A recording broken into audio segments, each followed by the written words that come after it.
full of ambition. At the time, I was a raging alcoholic and a drug addict as well, so my memory is kind of hazy. I do apologize if most details aren't really there and major other events are left out, now sober almost a year. Anyways, I moved to Salt Lake City, Utah from Arizona, and I had gotten a job as a service tech. One of these jobs I went on was adding devices for equipment on a string of gas stations starting from St. George to Salt Lake, slowly working my way up the state to Salt Lake City, hitting every store that was needing devices. I cannot remember exactly where I was for the life of me, but I do know that it was somewhere between Richfield and another town. One of those small towns in between. I had finished a store late, about 10 or 11 p.m. or so, and wanted to get to the next town over so I could continue my work in the morning rather than drive 2 hours in the morning. As I'm driving down the highway, the Google Maps had told me to take this dirt road. It apparently led me to the town that I was working in next. Hesitant on why this was a route, I turned left into it in the end. A long dirt road with really nothing around me, just pitch black darkness other than my high beams. It was about 5 to 7 minutes into my drive that my truck makes a sputter. It was an old 2008 work truck. It was terrible, to be honest, but I cursed under my breath and I put it into park. I lifted the hood and nothing seemed wrong. I have mild mechanic knowledge. And of course, I look down at my phone and I see that I have no cell phone service at all. I check my work phone and it's the same thing.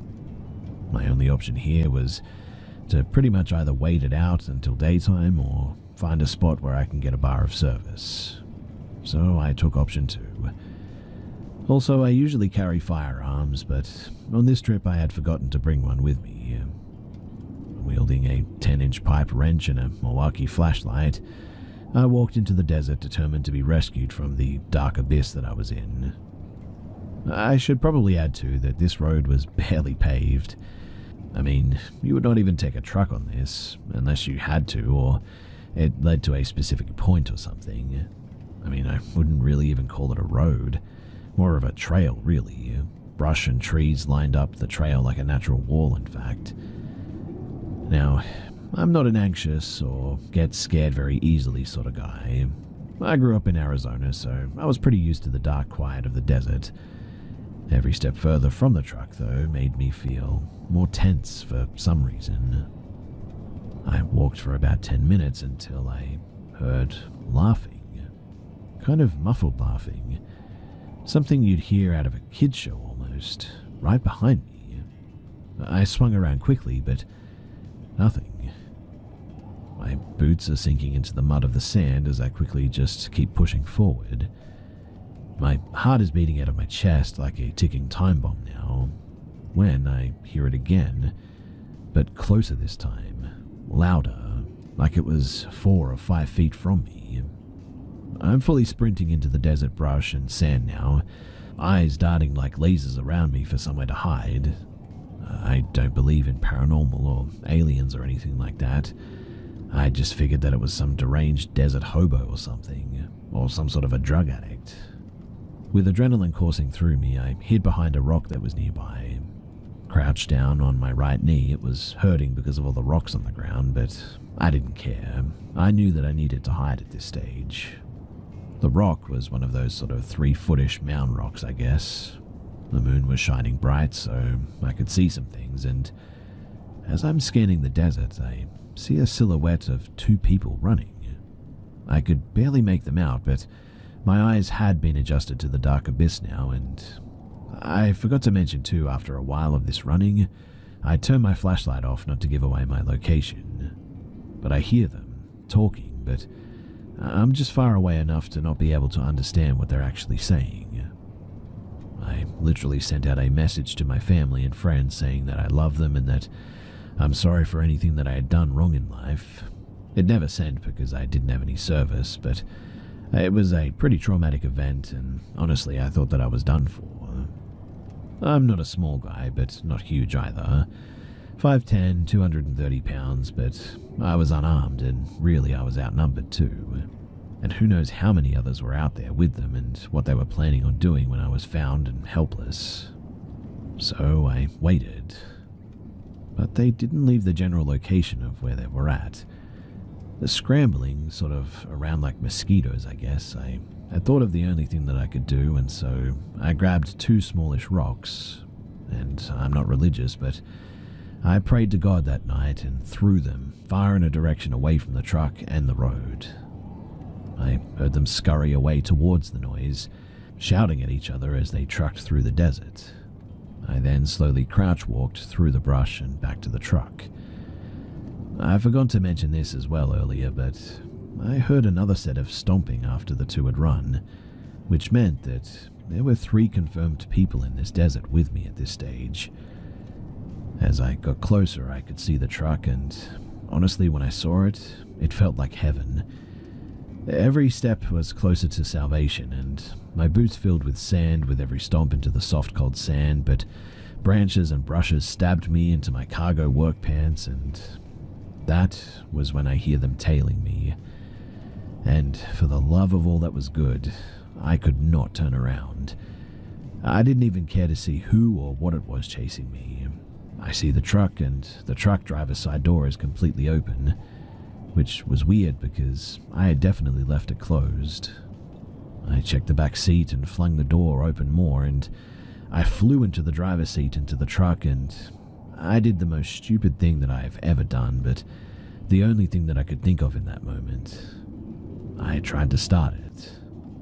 It took a couple of tries to start it, but eventually, thank the heavens, it cranked over and it let out a roar. I threw the gear shifter into drive and I just drove out of there as fast as I could. As I was driving, hauling butt down this dirt road, I see hooded people hiding along the sides of the road, ducking as I drove by. They were scattering into the darkness like roaches in a kitchen. I rolled down the window and chucked my pipe wrench as hard as I could right at one of them and sped off. I watched it do flips right into where they were, and I yelled as I sped off into the pitch-dark desert night.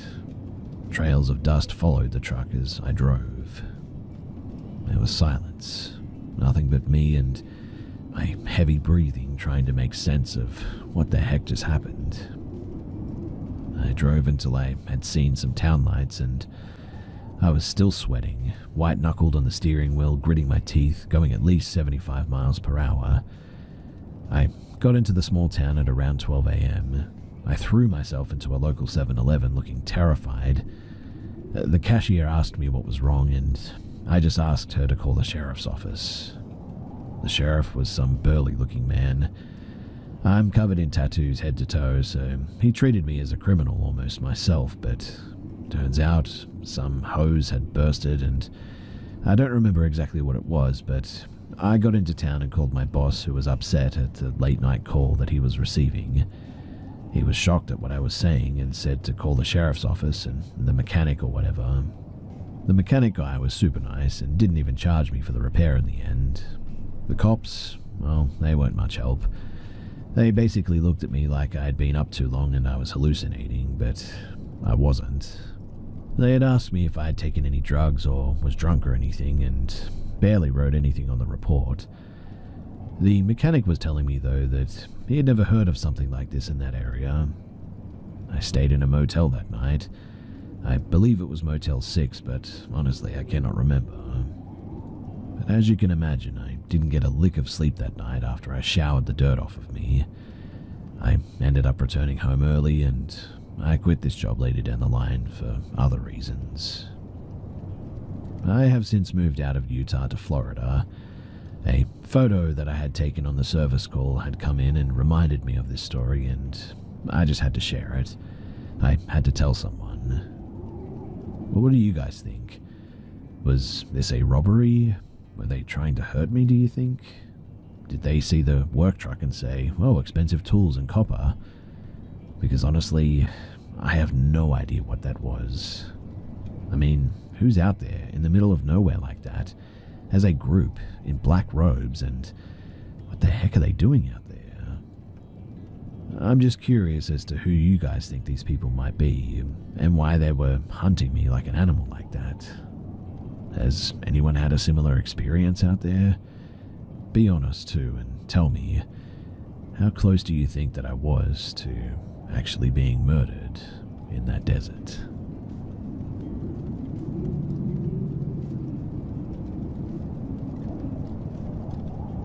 So my family and I had a weird night at the Great Wolf Lodge and wanted to check if anyone else had had a similar encounter at this place.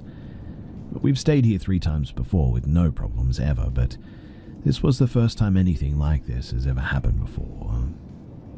Like I said, we stayed at the Great Wolf Lodge and had a suite room.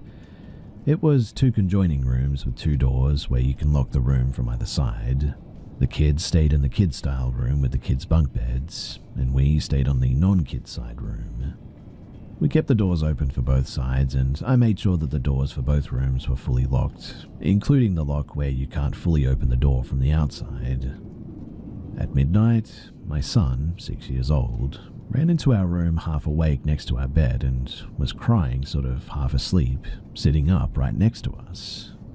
I asked if he had had a bad dream, and he said no, I really saw something scary in the room. It was apparently a big kid with a dark shadow walking around, and I ran right past him to get here, is what he said. Now, I knew that I checked that room before we went to sleep, and I figured that it was just his imagination, and so we went back to sleep. Then, 3 a.m., my wife sat up frantically looking around, and I asked what the matter was. She said, "Someone yelled, 'Mum, you honestly didn't hear that?' I told her no, I didn't. And she asked me to go and check on our daughter. I go to the kids' bunk bed den in the next room, and I found her out of her bed, bundled up in the corner, hyperventilating and full of tears.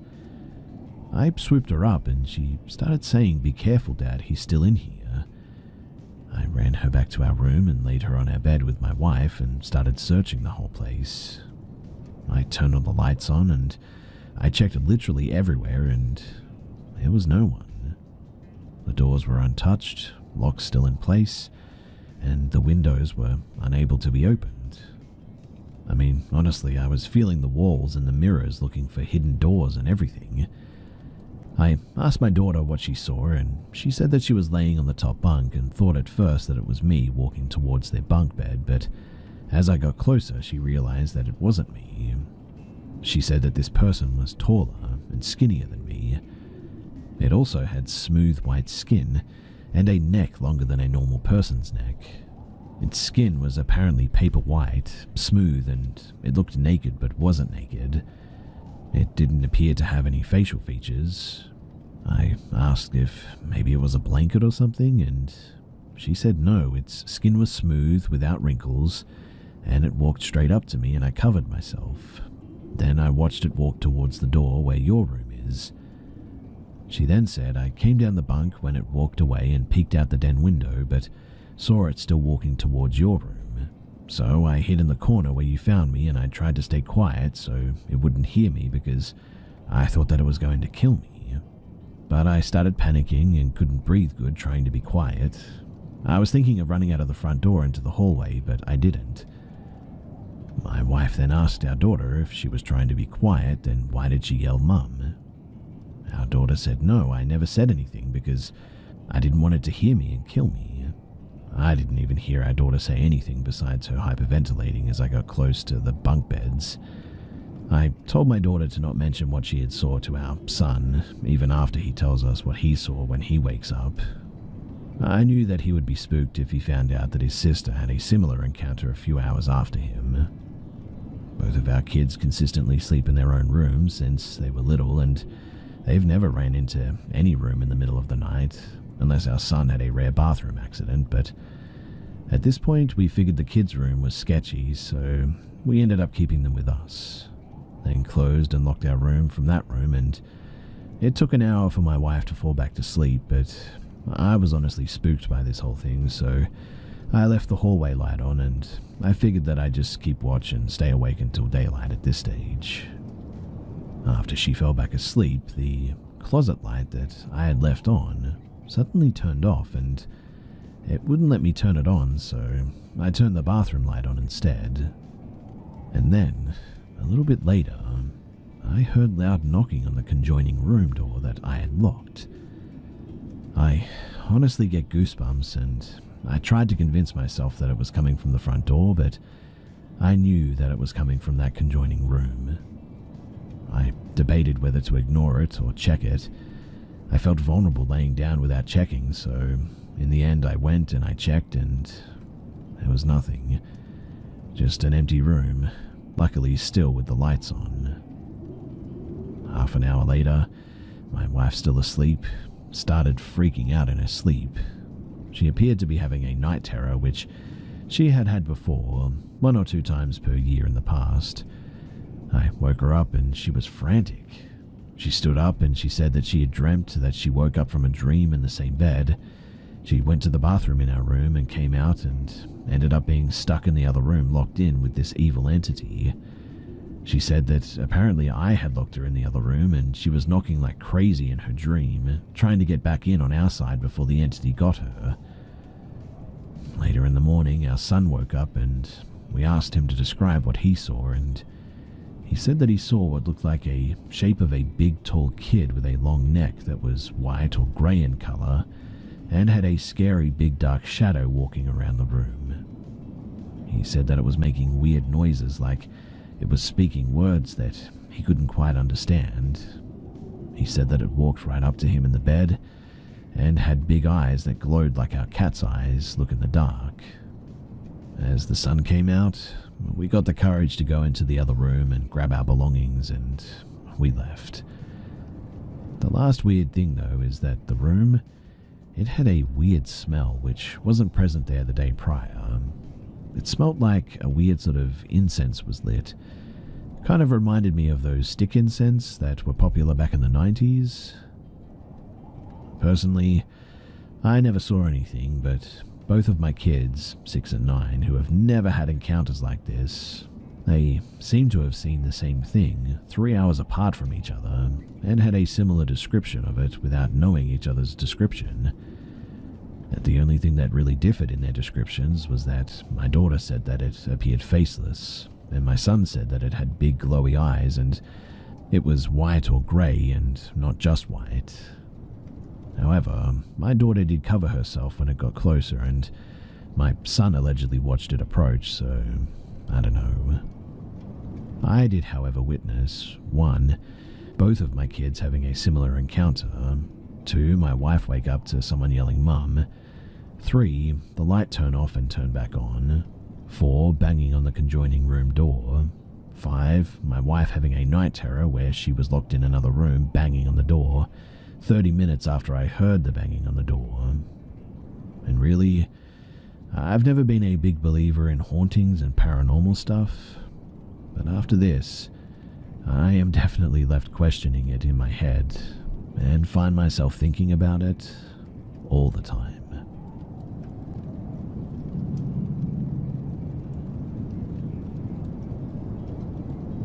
So I use both apps, Uber and Lyft, and I don't usually have any problems.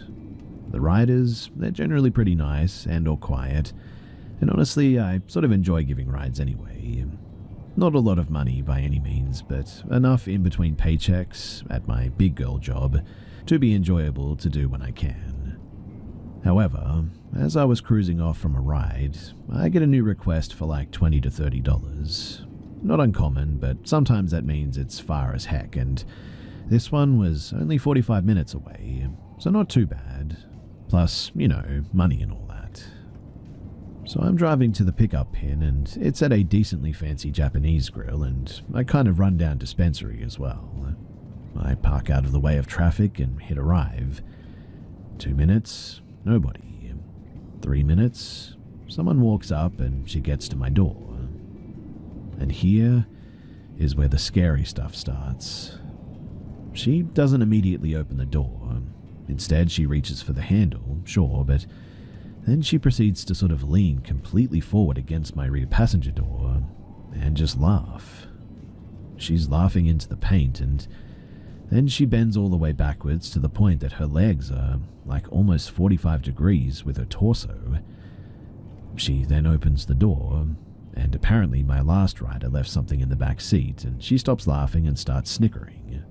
I hit her with the, "Hi, are you the rider?" and I do it in my forced masculine voice.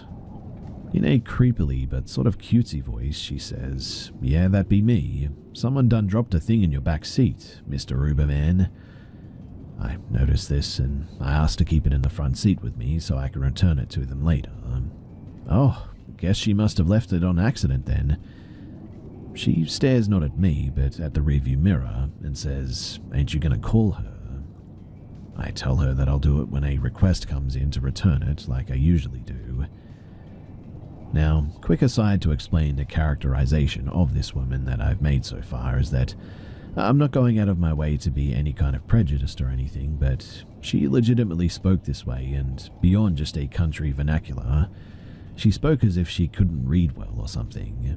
And as someone who's worked with people with traumatic mental disorders, or even people who are severely mentally disturbed, or are neurodivergent, as a volunteer, I try my best not to be annoyed or to be a bad person in these situations.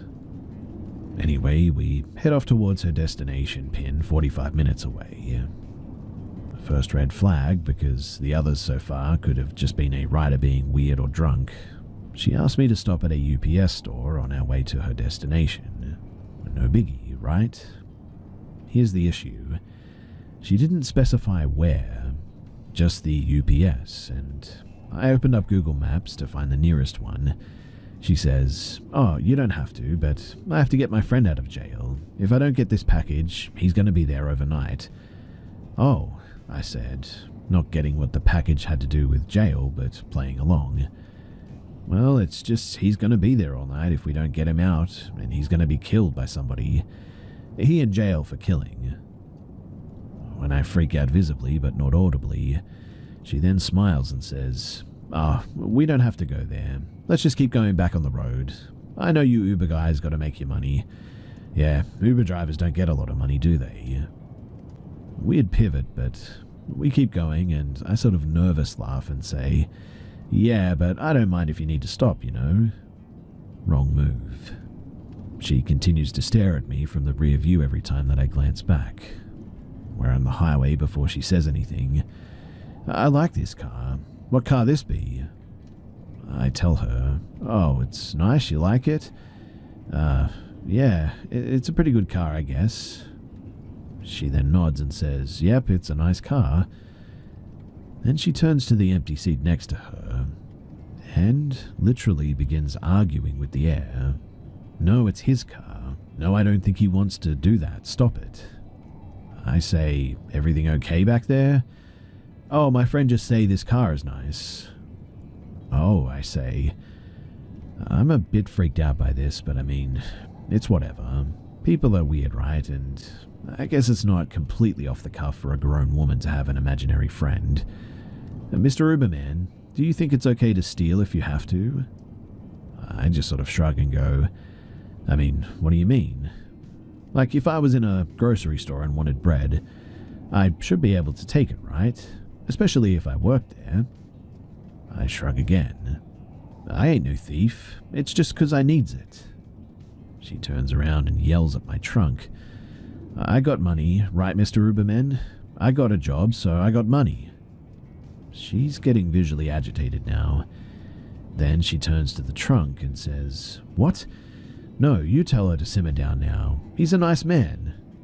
And goes on this long rant about how she's got a vagabond and she's got a job, so she ain't poor or something, but that poor people like to pretend that they're not poor, switching from the seat next to her.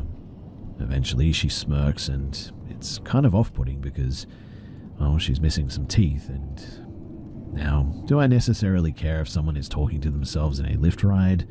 No, I don't judge people like that. Life's hard enough, right? But when her imaginary friend starts to sound like they want me to die, well, I do kind of mind then. I mean, I don't like being alive all that much, but I'm not going to let someone else decide that for me. Then, I'm driving and keeping to myself, and she smirks in the rear view and says in a scarily soft voice, "Aren't you sleepy? Aren't you hungry, honey? They say that you're really sleepy. Do you like boba?" I'm now gripping the steering wheel and avoiding eye contact altogether. "Oh, no, I'm okay. Thanks for the offer, though.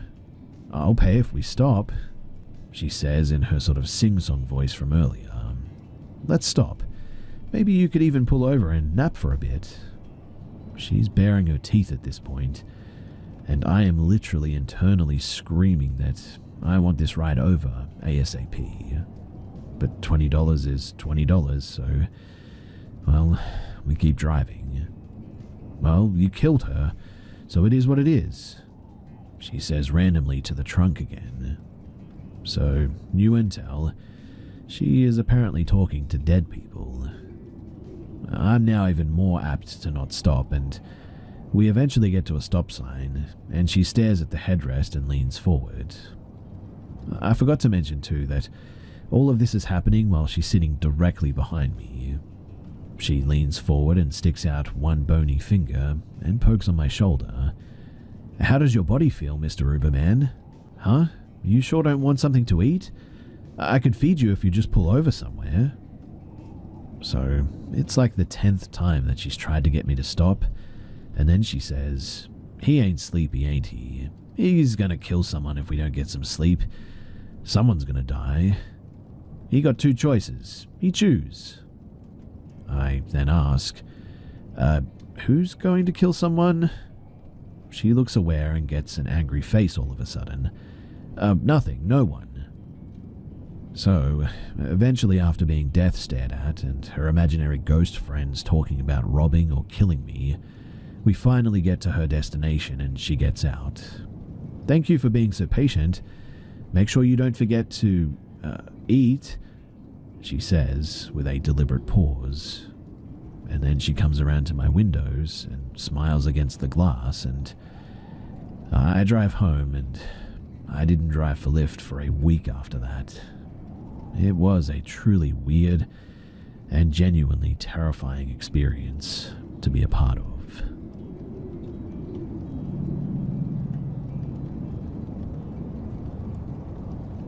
When I was a teen, I got really into urban exploring at one point. At the time, the city that I lived in was considered a major city by the sheer fact that it was one of the only recognizable place names in the entire state, despite it only having about 250,000 residents, until people realized just how nice the area is. Now it's over like 1 million. But despite the small population size at the time, the city is about 30 miles in any direction from downtown, and at the time at least, there were a ridiculous amount of vacant properties, both business and residential. This meant that I had tons of places to explore. Thing is, though, is that, well, my friends were too scared to go with me more than once, and I was all of 16 and too chicken to go alone. I only did that once, and a homeless man was asleep under a pile of blankets that I stepped on, and I think that I gave both of us a heart attack, so I always made sure that I at least had backup, in case the next person whose bed that I stepped on wasn't so chill. Well, after months and months of not doing some harmless B&E and abandoned properties, I mentioned to my mother how I wished that I had braver friends because I noticed an abandoned farm on the route that my school bus took home and wanted to go and check it out one day.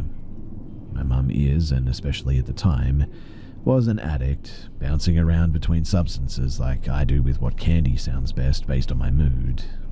But she wasn't dangerous about it and was mostly fun. Until it's 5 p.m. on a Wednesday and she was out of her stuff and damn near breaking your door down to get money for more. But it wasn't bad most of the time. Point is that she was no stranger to breaking or bending the law, and had been a single parent of 3 for most of my life, and all of my younger brothers' lives too, so she was also not one to flinch at a little bit of confrontation or conflict. I waffled a bit, not sure if it was lame to bring your mum urban exploring or not, but I had been taking her truck anyway, so I figured that I'd let her come with me, and if it was fun, she could be my new urban exploring buddy, I guess. Well, We showed up to the overgrown driveway leading into this place at around 7 p.m, which was around dusk at that point in the year. We weren't planning on staying long, and I didn't know if there was even anything to see because the trees were so dense. The drive sort of meandered through the woods and over a creek for the better part of a mile before it finally opened into a field. In the center, there was a barn. I was ecstatic upon seeing it too. Finally, something fun to explore. We parked the truck a little ways away, and I handed my mum a spare pocket knife, just in case, you know. She looked at it like it might bite her, but ultimately she shoved it in the front pocket of her jeans and took the lead. I followed behind her before catching up, and we walked around in a field a little, talking about how nice it would be to have a space like that instead of being in a cramped apartment all the time. But eventually I asked if she wanted to look in the barn, and she said yes, so we headed that way. The barn looked old and was starting to sink on one side. Very faintly too, I could make out the name of an old farm painted on the side, along with Horse Ranch. My mum was excited by this, saying that maybe we could find some cool loot. Horses, after all, are pretty expensive to properly care for, so maybe some rich person left behind a bunch of gear or something. The entrance was two large wooden doors that had to have been about 10 foot high and 6 foot wide each. One was already propped open, which made me both suspicious and happy that I wouldn't have to be the one to move it. The doors, they looked really heavy, and as we round that open door, my mum stops, gasps, and practically clotheslines me to get me to stop walking. On a stick propping the door open is a neon mascot head. That thing scared the life out of me, she declared, as if one could possibly mistake a bright yellow and blue canine head for an assailant. She moved closer though and tried picking it up by one dingy ear. "What the heck is this anyway?" she asked me. I'm in my 30s today, so I was raised by the internet and was able to recognize it instantly. "It looks like the head of a fursuit, like what furries wear," I told her. She got this look on her face, like she'd smelled something gross. "A what? A furry? Do they wear these things then?" And before I could answer, she yelled, "Oh, you're telling me this is like a sex thing and I'm touching it with my bare hands?" I laughed a little bit and said, "Yeah, it is for some people, but that the appeal seemed to be that no one knows who are behind the masks, kind of like Batman, I guess. But I actually saw something about leaving just the head someplace online the other day, I guess." I continued on. "It often means that there's been a furry party in this barn, if you know what I mean." She looked revolted and mimed gagging. I obviously was also just making it up, but I had just as little idea as to why it had been left there, just like my mum did. I tend to say whatever I think will be funniest in a given situation, and knew that her reaction to hearing that little bit of misinformation would be worth the lie. "Well, let's hope none of them are here now," she says, before turning to open the door and yelling, "Hey, if you're getting it on in there right now, I have my 16-year-old daughter with me, so knock it off." I suggested it may not be wise to be so loud, but she pointed out that we'd been hanging around for like half an hour at this point, so anyone with ears would have known already that we were there, which was a good point, I guess. In any case, we shuffled past the dirty neon wolf or bear or whatever head and into the barn. It smelled of dust and rot, but in the way that a woodpile does, not in the way that a nasty home might. Soft evening light filtered in through the windows along the rafters. Stables lined the bottom part of the barn, and ladders on either side allowed access to the loft on which hay sat, decomposing. To our immediate left, there was a small room that resembled an office. Old logbooks and office supplies littered the floor, but there was ultimately really nothing of interest or value inside. As we walked across to the other side, my mother gasped again. "Do you see that?" she asked, sounding worried. I looked around for a person, my knife already out, and I witnessed her running forward. "Saddles. This was worth coming out here for. I bet that we can sell these on Craigslist and make a good bit of money. Here, help me get them to the truck." There were 4 total, heavy as heck, about 5 feet up the wall on hangers. I guessed, too, that that's why nobody else had taken them yet. After fighting the brackets they were placed on, we carried the first 2 to the truck, tossed them in the bed, and we went back for the next 2. As my mum was working on getting a 3rd saddle free, I swear to you that I heard something behind us. It was almost dark by then, and I was starting to regret not bringing a headlamp, but I turned around, trying to peer through what little light was left, and I saw movement. I froze, and when I saw nothing else moving, I hissed behind me to my mum, "Hey, I think someone's in here with us." She instantly stopped. The barn was dead silent. "You're hearing things," she said, or rather mostly said as a dark figure shifted in one of the stalls as she was saying it, cutting her off. She grabbed me and pulled me behind her so quickly that I didn't even realize what was happening. "I see you. Go away and leave us alone. We're leaving in a moment, okay?" She really wanted those saddles. Enough so that she was even willing to try and convince whoever or whatever this was to leave us be until we had them. The person in the stall, they kind of laughed. Their voice was deep. I still couldn't make out anything though, other than that the person must have been wearing all black and was now engulfed in the shadow in this space, and that they didn't look much taller than I was. "No, I don't think so," they said, taking another step closer.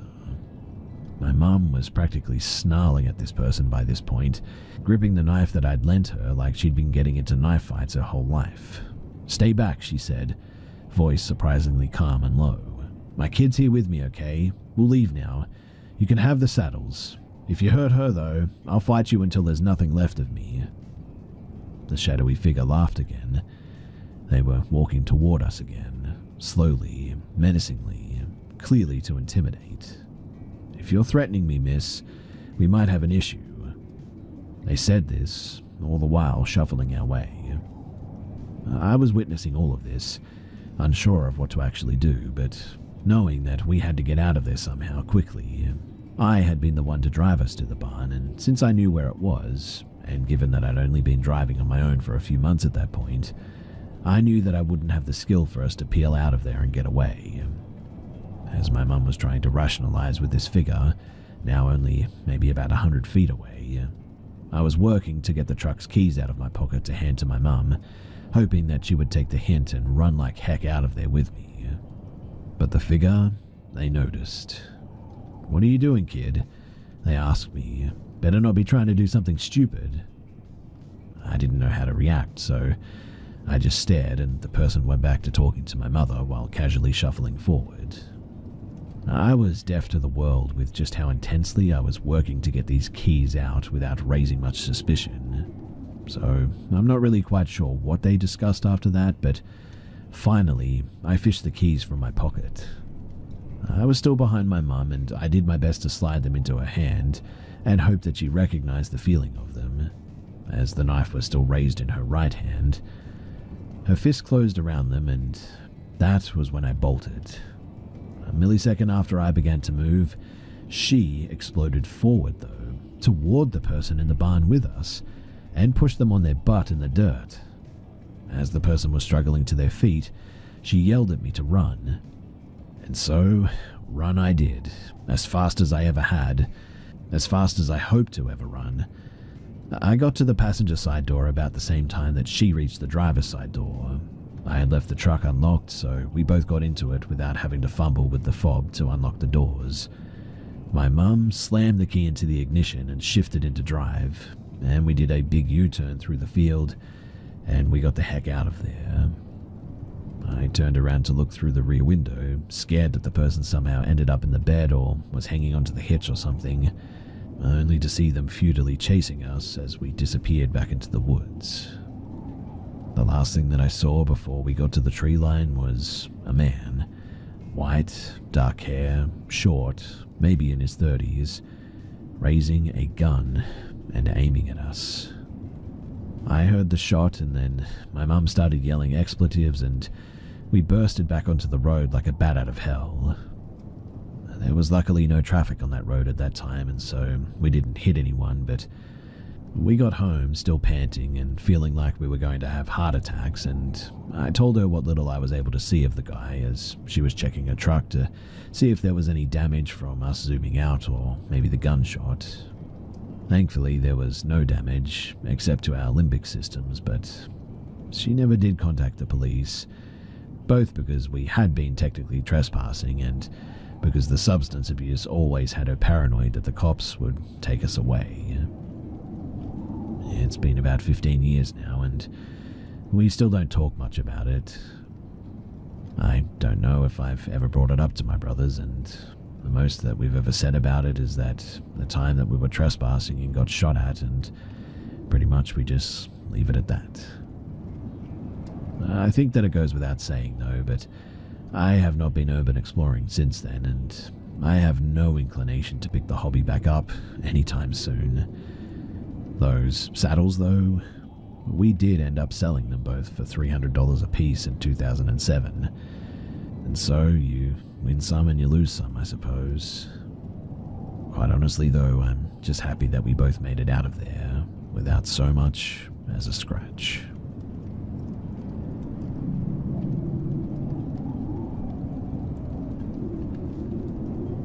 I was never really a person who believed in spirits, but I bet a lot of people feel that way, and roughly 16 years ago, I was freshly discharged from the Navy and decided to use my GI Bill and go and get some education. I decided to move to an outside area of Charlotte, NC. I moved in with 2 roommates in a 3-bedroom apartment. Both guys were pretty cool. One guy named Zach was from Altoona, PA. I became pretty close with him, in fact. We got a job at a restaurant together, and just basically hung out all the time, really. The other roommate was named Jamie. We never really hung out much because he was from Winston-Salem and always went home at any time that he could. But one night, Jamie wasn't there and Zach was at work. I had the day off and we planned on going to the local 1/8 mile drag race track for test and tune night. So I figured that I would just hang out to do some web surfing until it was time to meet up. And while I was on the PC, I heard a strange noise. It sounded like a single piece of loose leaf paper falling to the floor on its edge. Now, I know that no one was home, so it kind of freaked me out at first. I got up from the PC, which was in Zach's room. He was always cool with using the computer, and started to look around. I went down the hallway, checked the living room, the kitchen, laundry area, Zach's room, and my room, but absolutely nothing. So I go to open the door of Jamie's room, and I start to slowly open the door, and it was dark. When all of a sudden, I felt a physical push against my chest. I stumbled back as the wall behind me caught me. I started to feel a light sort of headedness, and everything in my vision turned red. This may have only lasted a split second, but I came to and my heart was racing. I quickly grabbed my keys and I just left that damn place. I was so freaked out. I got to the track early and I had to wait an hour or so for Zach to show up. When he finally arrived, I told him just as I'm telling you all now. He says to me how crazy that was, and he goes on to say that he's been noticing some weird things too with that room. Like, another day before this, he said that he went in there for something. I cannot really remember what it was, but he saw what looked like glowing claw marks in the closet. How true that is, I don't know, but the next day after school, we went home and Jamie was there. We both stood there and told him our stories, and this guy then says, "Ever since my grandmother passed, something has been following me. This isn't the first time that I've heard this." Obviously, this freaked us out, and the next day when we came home from school, all of Jamie's furniture was now gone. Everything. In fact, we never saw him or even spoke to him again. He owed us some rent, and we tried to get a hold of him, but we just never did. Finally, his father sent us a check in the mail which paid his portion of the rent, and to this day, I have never heard from him again. Eventually, I moved into his room because it was bigger, and I never experienced anything else ever again.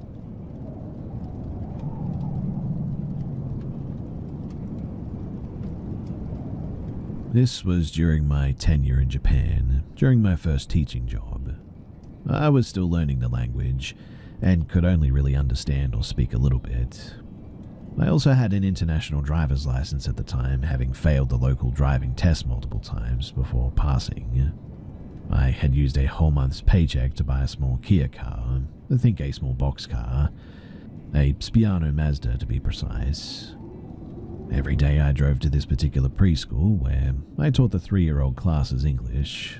It was usually a very boring and uneventful drive and lasted 30 minutes, but this time it left me with nothing short of PTSD. So, I was running a bit late and I was driving a bit faster than I was supposed to be going. I didn't want my strict boss to yell at me. I was in the right lane, which was the fast lane.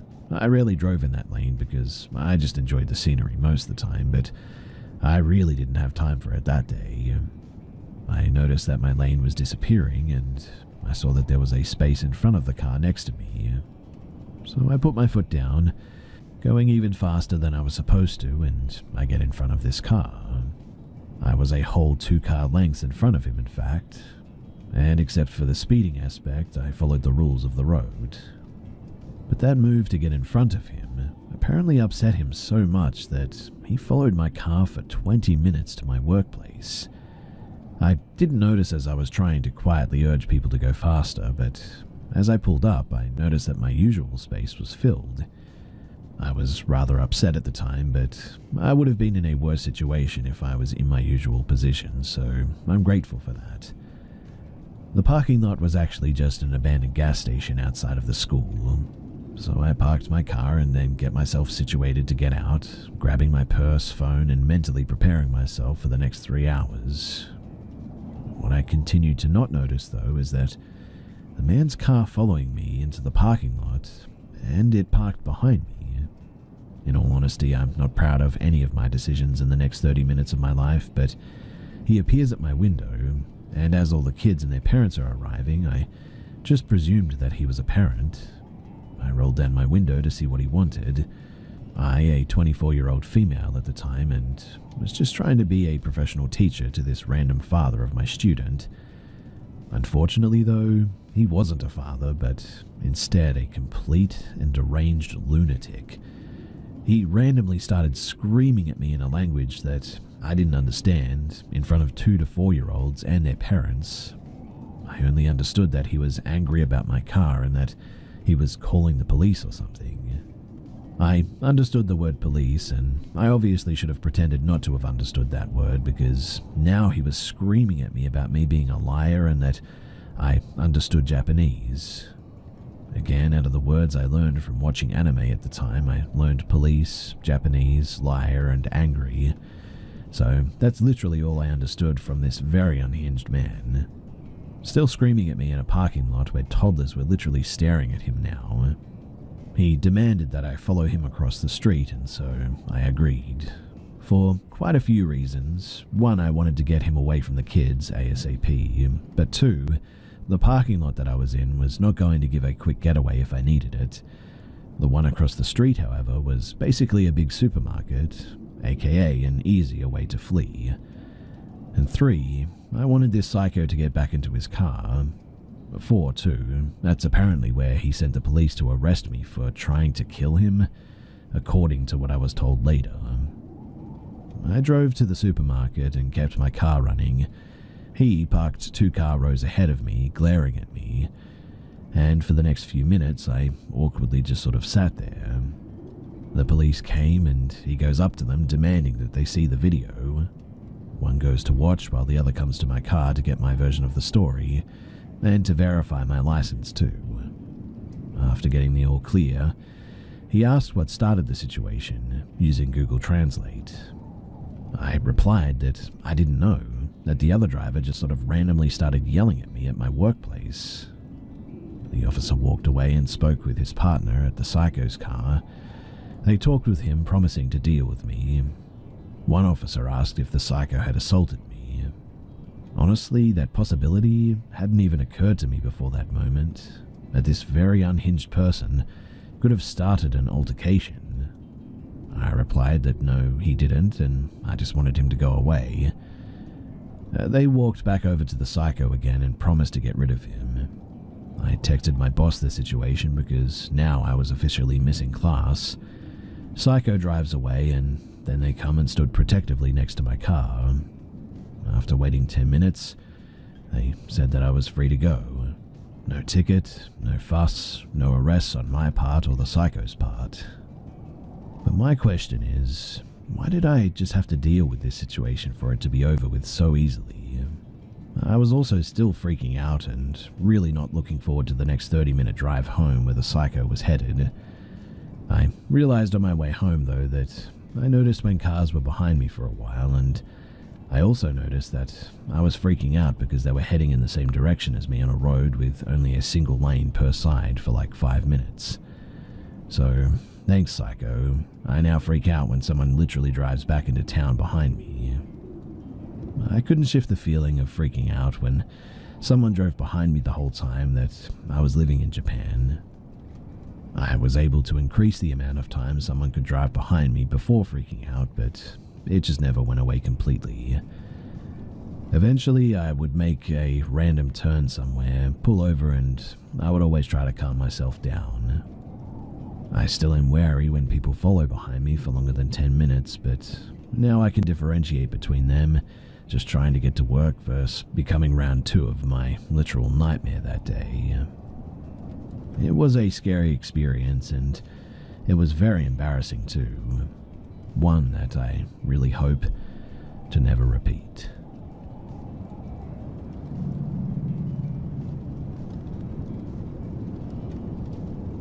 Until I was 5 years old, my parents and I lived with my mum's side of the family.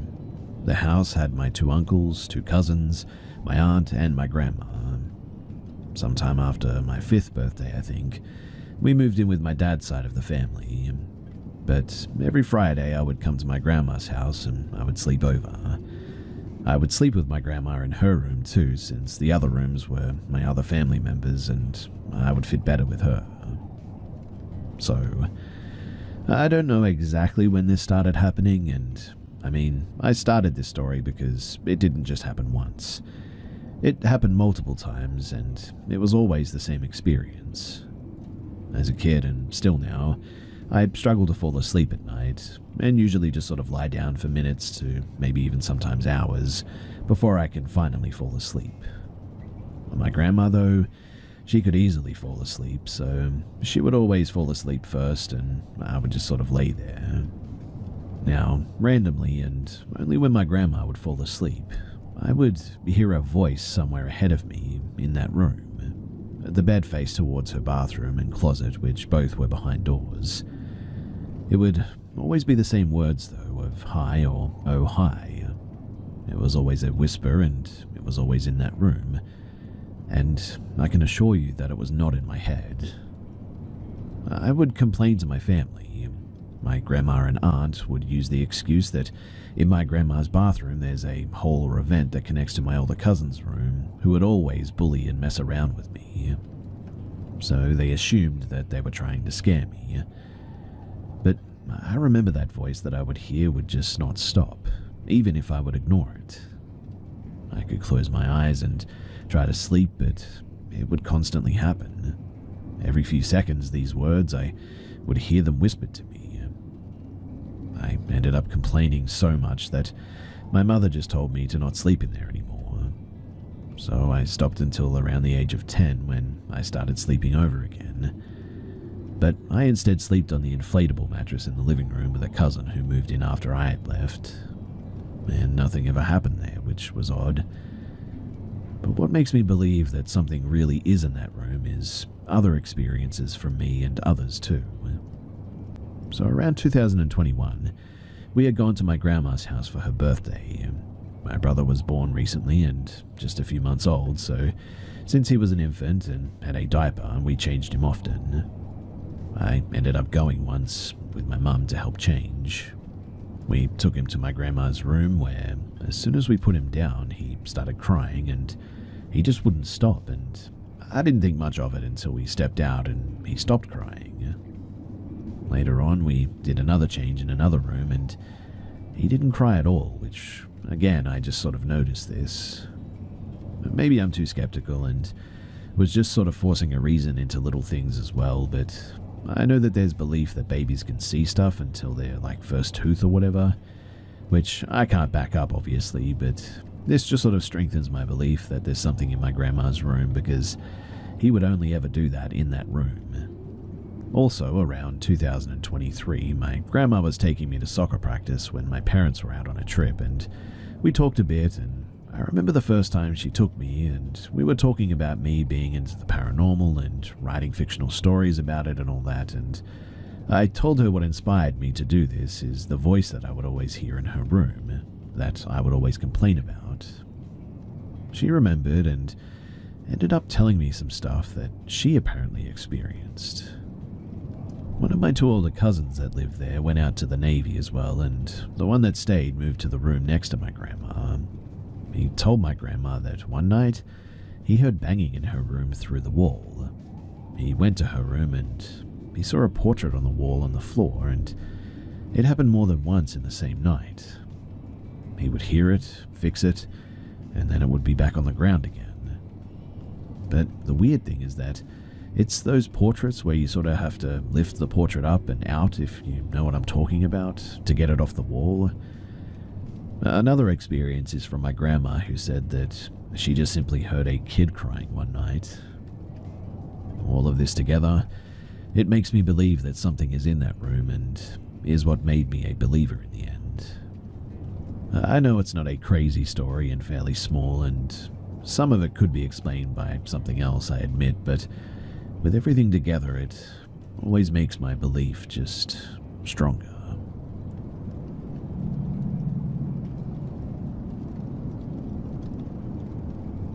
I had lived in this apartment for a total of 3 years. For the first year and a half, I had lived there with my ex-husband. My best friend found the apartment for me. Her sister was breaking her lease and was looking for someone to take it over. I was desperate to move out of my husband's mum's house and for us to finally have our own place, and so we decided to take the lease. We divorced, though, about 1.5 years after having moved in. Now, while my ex lived there, nothing much happened except for one thing neither of us could explain. For some context, the layout of the apartment was as follows, too. It was on the second floor, and as soon as you walked into the apartment, on your right was the kitchen, which was open to the living room, and as you walked past the living room, you'd enter a long hallway which was about maybe 20 feet long. On the left wall of this hallway were 3 doors, 2 leading to 2 bedrooms, and the last door on the left was to the bathroom. At the very end of the hallway was a final door, and it led to the laundry room. So my ex had a gaming computer situated in the living room at one stage. I used the spare bedroom as an art studio, and I had my own little desk in there with a laptop to watch YouTube while working on projects, etc. My ex taught me proper computer etiquette, I guess you could call it, so I always made sure to shut my computer down and didn't just leave it on constantly. My ex had 2 cats, and anyone who's had cats knows that they love to jump onto surfaces and cause trouble. And so to avoid this, I always kept my studio door closed when I wasn't in there, that is. Now one night, I remember waking up to what sounded like my ex's gaming computer playing some sort of video. I assumed maybe one of the cats had jumped onto his modem and accidentally turned it on, and so in and out of sort of grogginess, I brushed it off and just sort of drifted back to sleep. However, upon my ex having woken up for work early in the morning, I realized that it had been my laptop that had been turned on, because I realized that he was going into my studio to turn it off. I immediately felt a bit of a ping of anxiety go through my chest, because I really had no idea how that computer could have possibly been on, and on top of that, playing a YouTube video. I mean, first of all, you needed to enter a passcode for the computer. Secondly, I know for a fact that I had turned my computer off, as I always remembered to. And finally, my studio door had been closed for hours before we even headed off to bed. If I had by chance left my laptop on, loudly playing YouTube videos, we would have heard it before drifting off to sleep as well, and we would have turned it off for sure. So neither of us could really explain that, and it was pretty strange, but nothing really happened after that, and so I guess we just kind of forgot about it and thought that maybe my computer was somehow acting up or whatever. However, once we divorced and my ex moved out, this was when things really started to get crazy. So my ex took his cats with him, and it was just me and my dog at the apartment. Just for future context too, my dog always slept in the bedroom with me. She never slept out in the living room throughout the night. And I always got the creepy feeling that I was being watched. I never felt 100% at ease while living there alone. I have also never smoked cigarettes, and my friend's sister hadn't ever smoked cigarettes there, and the smell of stale old cigarettes would always come and go randomly. Normally I would smell it in the laundry room, but sometimes I'd smell it as soon as I'd walk in the door or in the hallway even. I could never explain where the smell was coming from though. The hallway in the apartment always felt incredibly creepy. My friend told me that every time that she came over there while her sister had lived there, the hallway always gave her the creeps too. But her sister had lived there for like 10 years and swears that she had never experienced anything there. In any case, about 6 months after the divorce, I started dating my current boyfriend, and sometimes he would spend a couple of nights over at the apartment with me, because quite frankly I really didn't like being there alone, and he didn't like the idea of me being there alone either. Things had been happening that honestly had me wondering if someone was secretly living in my apartment. I lived in a really bad area, and there were a lot of homeless people around, so maybe one had snuck in was my reasoning. I didn't really have any other explanation at the time because I'd hear things rattling around in the kitchen at night while laying in bed. But the most terrifying thing happened while I was in bed alone one night. So I have a Great Dane, and she sleeps on her own futon bed, which sat at the foot of my bed. She is super laid back, and when she's asleep, she's pretty much out, to be honest. Nothing really wakes her up, especially in the middle of the night while we're both asleep. But on this specific night, I woke up to her growling at something. And I mean, she never does this just randomly in the middle of the night like that. It was about 2 a.m. and she was looking directly into the hallway, and she was super alert, sitting up and baring her teeth. I have literally never seen her do that before too, and that alone sort of scared me a bit. So I shushed her so that I could try and listen, and when she went quiet, I heard the creaking and shuffling of footsteps coming down the hallway from the living room towards my door. I was absolutely shaken with fear. I was fully believing that somebody was in my apartment. My heart was pounding out of my chest. I was so terrified that I slowly climbed out of bed and grabbed my pistol, which was under my bed. I listened a little more and heard the footsteps proceeding closer, and my dog continued growling. I walked towards my doorway. The door was open, and I hate to say that I fully expected to see someone in my hallway, the person who I suspected had been living in my apartment secretly for months now. But as I turned around my doorway, there was absolutely nothing. I was relieved for a minute, but then it hit me to check the rest of my apartment. After finding nothing, I made sure all of my windows and front door was locked. They already were, by the way, but I think it goes without saying that I had quite a lot of trouble sleeping the rest of that night. My boyfriend didn't experience near as much as I did, but he believes me and has had some experiences of his own too. Randomly waking up in an absolute panic in the middle of the night for no reason, with the feeling of like absolute dread, like something is in the room with you and about to hurt you. It all came full circle though when one night I heard what sounded like the silverware drawer opening suddenly and then slamming shut while in bed with my boyfriend. I didn't even get up to check it and see what it was, because at this point we were really just trying to ignore everything. However, that morning I was going down to the first floor to get my mail. I lived above a restaurant and I was friendly with the owner, but we never really spoke too much. I happened to run into him and we started some small talk, and I told him that I was moving. And he said, "Wow, really?" And then he asked if I had ever experienced anything while living there. At first I thought that he meant just with people in the alley, like harassing me or something, and I said, "Well, sure. I mean, people go through my trash sometimes." But then he stopped me and he said, "No, I mean things you can't explain happening in the apartment." My face went white, and I told him as a matter of fact, yes, and I asked why he was wondering. He then told me that he had customers and employees who had experienced things and that they had seen apparitions in the restaurant apparently. He said that he had experienced things like cans of food flying off of shelves and just the really heavy, eerie feeling of being watched. He also told me that apparently the tenant who had previously lived in the apartment, which was in the same building as mine in the front, had mentioned to him that he had used a Ouija board in his apartment once. The owner of the restaurant had a self-proclaimed medium come to get a reading of the building, and she said that she felt energy vortexes in its basement. I don't know what that means, though. To be honest, hearing all of that was a lot because I had spent so long just trying to shrug off everything that had been happening and just sort of ignoring it all, but hearing this made me realize that maybe it wasn't all just in my head. The last thing that I remember experiencing, though, was one night when my boyfriend and I were getting ready for bed. I was already in bed and he was brushing his teeth in the bathroom down the hallway.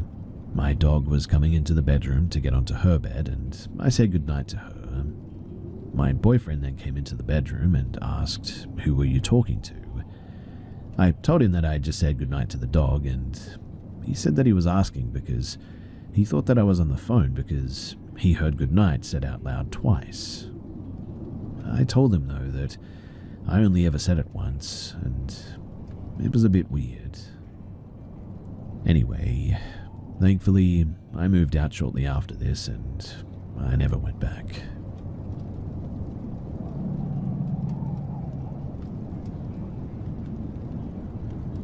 Last October, my boyfriend bought a Ouija board for Halloween off of Amazon. We tried it the night that it came in the attic, the basement, and my bedroom. Nothing happened, so we just put it back in the box and it sat in my closet till a few months ago. My best friend was staying overnight as there was a really bad storm and she lived in a trailer, so she came over just to be safe. We did nothing for the first good portion of the night, but around 3 a.m. we all had the idea to try the Ouija board again, especially because I thought that it was just a stupid game and was very skeptical about the paranormal. But this time we lit candles and all sat on the floor in the complete dark, and the only source of light being from the candles that night. We all spun the planchette 3 times and collectively said, "Hello, Ouija." We then asked if there were any spirits that would like to communicate with us, and the planchette rather quickly moved to yes. We asked the basic questions about the spirit, like what was its name, how old is it, and if it's good or a bad spirit. When we asked for its name, it went to Q, and then multiple numbers. I don't remember the exact numbers, but weird, right? We asked the same few questions multiple times, and no answer was really consistent. Also weird, but whatever, right? We asked questions for what had to be at least 2 hours, as me and my friend found it insane that a spirit can communicate through a piece of wood like this. By the way, none of us are the type to mess with each other by moving the planchette, and we even took turns putting one hand behind our backs and asking what number that we were holding up. The spirit giving the right answer every time, and asking it personal questions the others just would no way know. At one point, though, we asked the spirit to prove itself, just to be 100% sure that none of us were messing with each other, like touching us, moving an object in the room, anything really. A few seconds later, we all hear a faint yell that sounded like it was downstairs on the stairs. Nobody was downstairs, as everyone's rooms are upstairs, and it was super late. This is when we 100% knew that we were communicating with something. My best friend asked something along the lines of if she was going to have kids or not. The board then went back and forth between M and A, spelling out the word mama repeatedly. Now, I don't remember the last question that was asked, but on the last question, right before we ended the session, it kept going to Z and O over and over again, spelling Zozo. My boyfriend then abruptly told us that we needed to say goodbye, and we did. After we ended the session, my boyfriend looked somewhat shaken up by this. After multiple times of me asking what that was about and what was wrong, he then told us about his experience that he had with a Ouija board when he was around 12. When he would play, there was a spirit who called itself Zozo. It would pretend to be a good spirit or impersonate other spirits, is what he said. But Zozo feeds off of people's fears, which explains answers that I was getting about my father passing. I had asked it if my father was going to be able to walk me down the aisle, and it quickly went to no. I ended up doing plenty of researching after he told me that, and got pretty creeped out as I believe we contacted something very evil and dark, a spirit apparently not to be messed with. I also learned in my research that Zozo also refers to itself as Mama, going back to the questions my best friend asked and the planchette moving to MA repeatedly. The next few days for me were filled with unusual anger as well, and just negative emotions in general. The day after we played, my boyfriend got fired from his previous job, which I don't know if that correlates to the Ouija board or not, but it was a bit weird. In the end, we decided to throw it away near an abandoned building in the field right by it. A week or two later, we went back for whatever reason, and it was gone. I went from being skeptical about even the existence of spirits and thinking that Ouija boards were a joke, to genuinely being scared of the dark for weeks and being fully convinced that there are otherworldly things walking amongst us that we just cannot always see. I'd love to hear if anyone else has had any similar experiences with the board and what that was like for you. I just know that I will never touch one of those damn things ever again.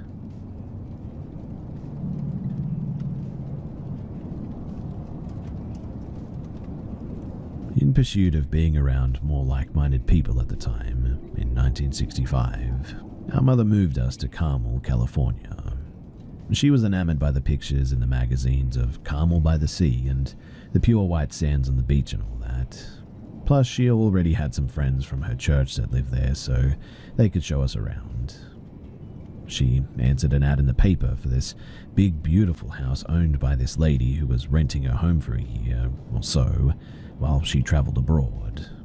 When we arrived at her house, the lady told our mother that she just wasn't interested in renting her fully furnished, beautiful home filled with lavish things to someone with children. But there we were before her. She was so charmed by our mother, though, and blown away at how incredibly well-behaved all 6 of us were, that something shifted inside of her. She said that she had felt overwhelmed by the feeling that the house needed children's laughter, and that lady not only rented her home to our mother while she was away, but she also dropped the price of the rent 3 times lower than it was posted for. We lived there for a little bit over a year. Eventually, our mother found out through a friend of a friend with whom was in the real estate that there was a house that offered an incredible deal that she just could not refuse. It was a 3-level house with an attic, and the price was perfect.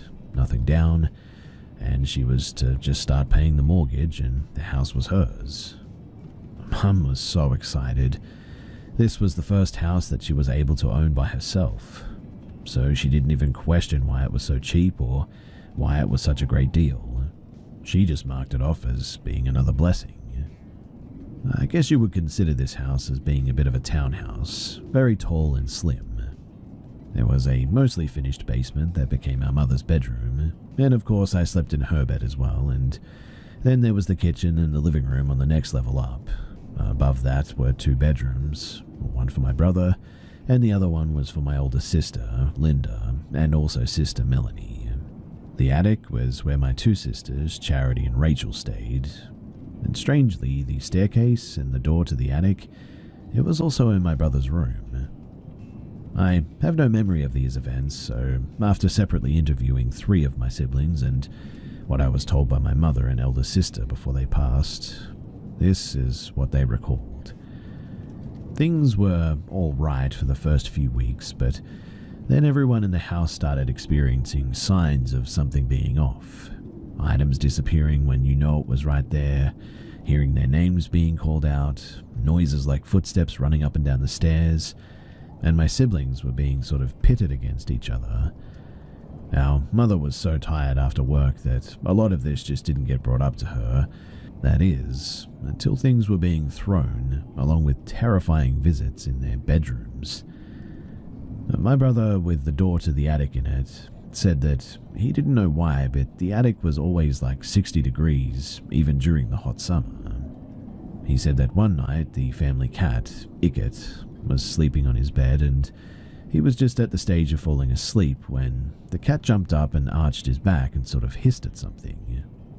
He looked in the direction that the cat was looking, and down the steps from the top was a dark floating orb, or a blob. He said that he ran downstairs and apparently it followed him almost on his heels. Our mother loved hanging pictures down the staircases and in hallways and all that, and he said that this thing moved swiftly enough down the staircase and that some of the pictures swung and others even flew off the walls and crashed to the floor.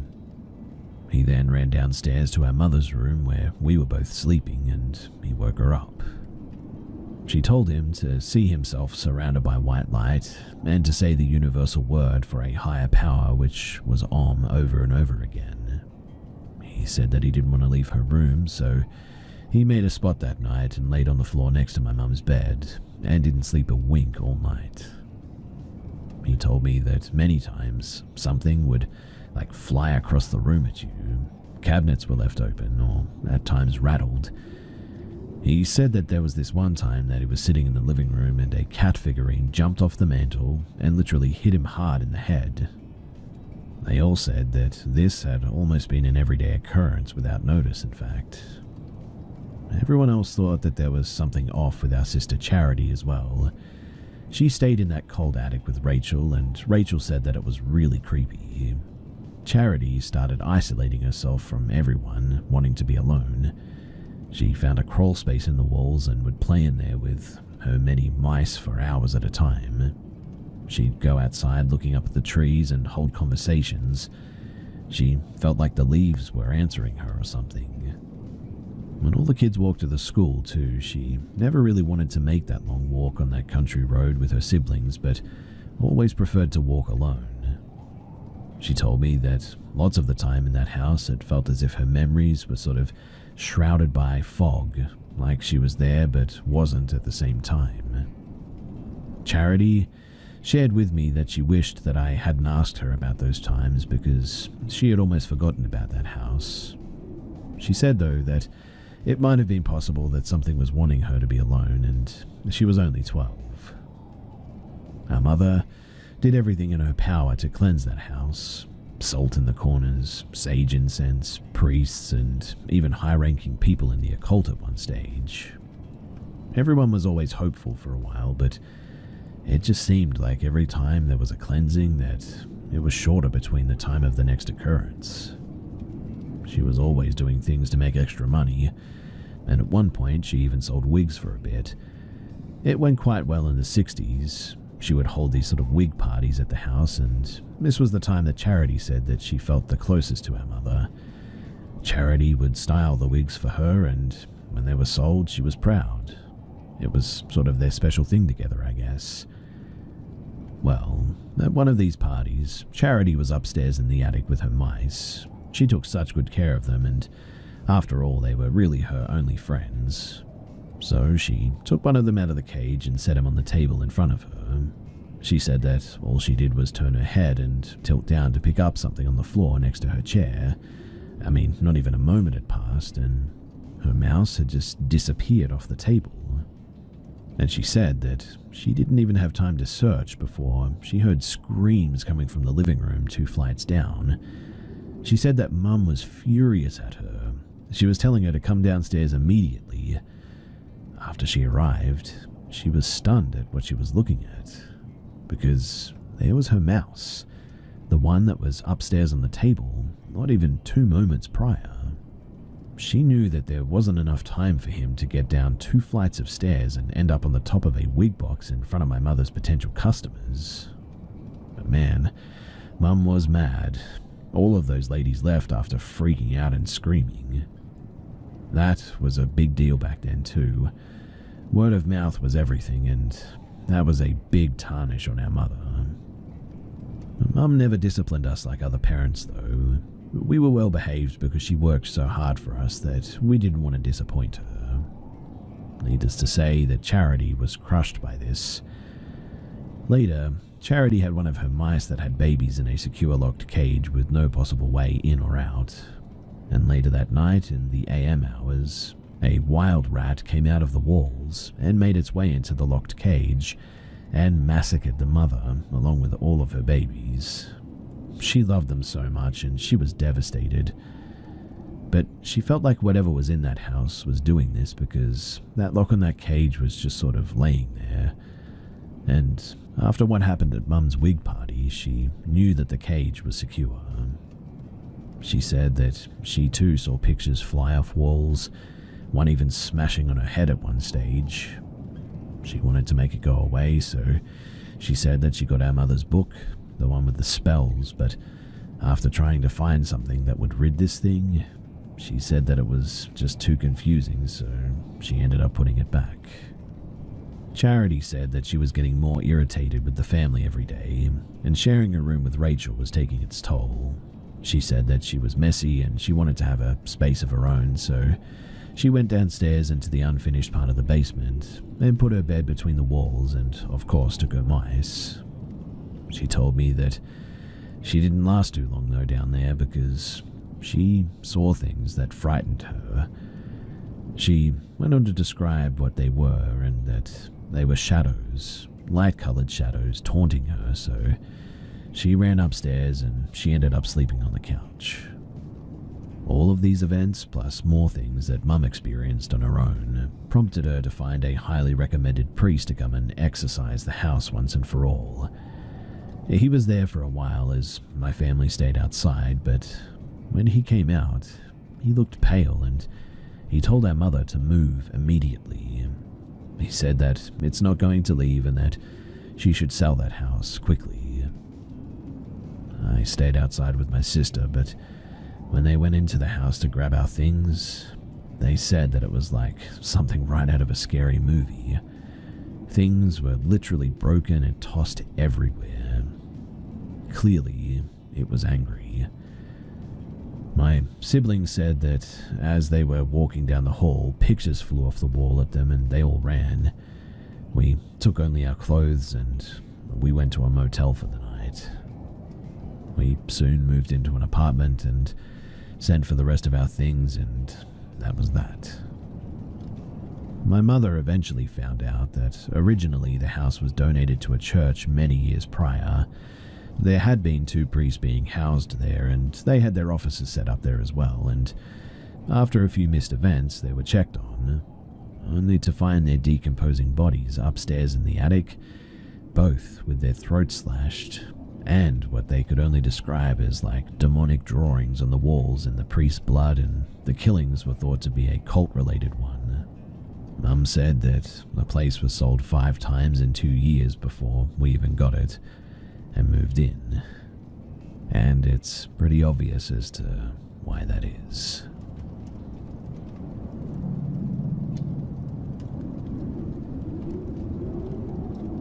My 10-year-old daughter, well, she sleep talks. Sometimes she'll even sit up and look around a bit. And last night, she dozed off on the couch, and 15 minutes later, she sat up and said, "Where did it go?" I said, "It's okay, honey, go back to bed." She lay down and asked me again where it went. I said, "Go back to sleep." And then I immediately heard a man's voice right in front of me say no. I looked at my daughter and she was asleep again. My husband was in another part of the house in our bedroom asleep, and honestly, I'm still very shaken. There was a man who passed away in our living room in 2017.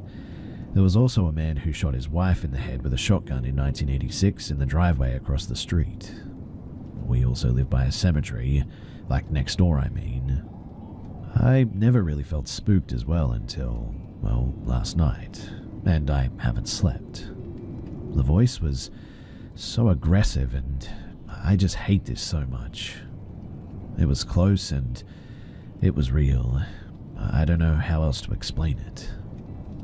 I've asked my daughter if she ever has dreams about ghosts or sees ghosts, but she said no. I asked if she thought the house was haunted, and she said, well, there are the dimes. I forgot about the dimes. Apparently they fall on her. She has so many dimes now because of this too. We rarely use cash though, and she has a reloadable cash card, so we have no idea where they came from. Like, for instance, she'll be in the kitchen and I'll hear a coin hit the floor. She'll say, thanks, Jeff, and put it in her bank in her room, and I honestly forgot about all that. I didn't tell her what happened last night because, quite honestly, I think it will terrify her. The dogs too, we have 3 boxer dogs that heard it as well. When I told my husband about what had happened, he asked me if that's why the girls woke him up scratching at the bedroom door trying to get out. They usually all pile in bed with us. I heard them scratching at the door, but not until much later, and I had gotten up after my heart calmed down and decided to go pee once more before crashing for the night. The dogs, though, they never do this. They go to bed when he goes to bed, and they stay there all night. Also, just now my daughter actually said to me, do you think people can talk to ghosts? Do consider that we went to the new Beetlejuice movie after school yesterday, so that could be related, but I said, well, anything's possible. My grandpa always said, if someone said that they saw this or that, never dismiss it because, well, you just never know. My daughter then said, isn't he the grandpa that worked in the Air Force at Roswell's, the alien place? I said, yeah, Roswell. She asked, did he believe in aliens and ghosts? I replied, oh, yeah, he had an author that he loved that talked about supernatural encounters all the time. I cannot remember his name, but my grandma would say that he was crazy when he'd bring this sort of thing up. She said, well, she wasn't lucky enough to see that sort of stuff, I guess. I said, why do you ask? And she said, oh, I was just curious. Also, Jeff, the man who died in our house, he was a nice guy and a bit of a family friend. We've always said Jeff jokingly, and we've agreed that if he were to do anything, that he's obviously nice, if he's leaving us money. The voice I heard was forceful though, and almost angry. Nothing has happened since then, and my daughter has seemed unfazed. I've also been sleeping a lot better. Well, after a couple of days, that is.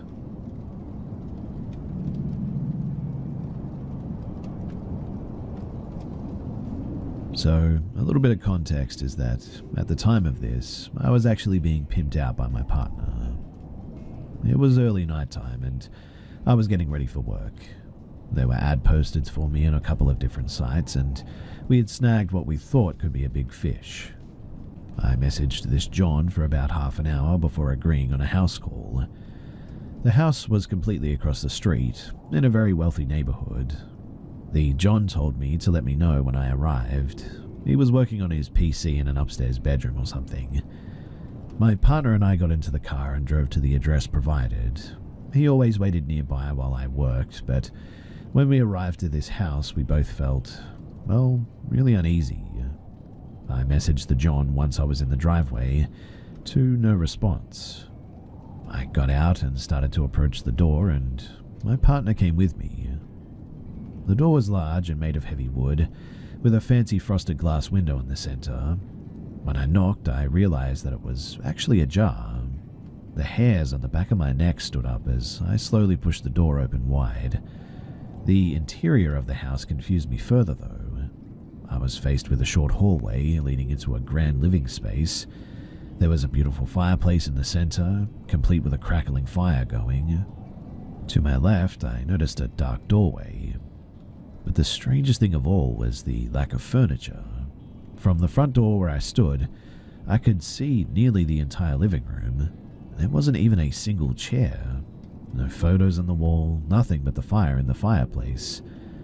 I stood frozen in the doorway for a moment. My partner stepped past me into the house. I started to flee, but curiosity and fear kept me locked in place.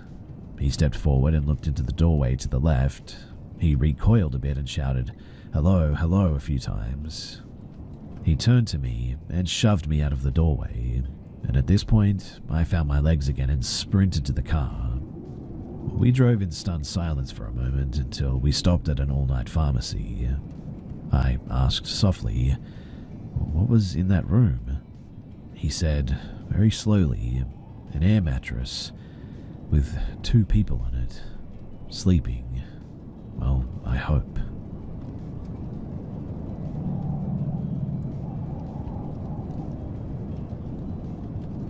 This is something that I experienced at and below the age of 6. It's something that I still think about now as a 37-year-old and have some vivid memories of. So, in the first house I lived in, I shared a room with my older brother.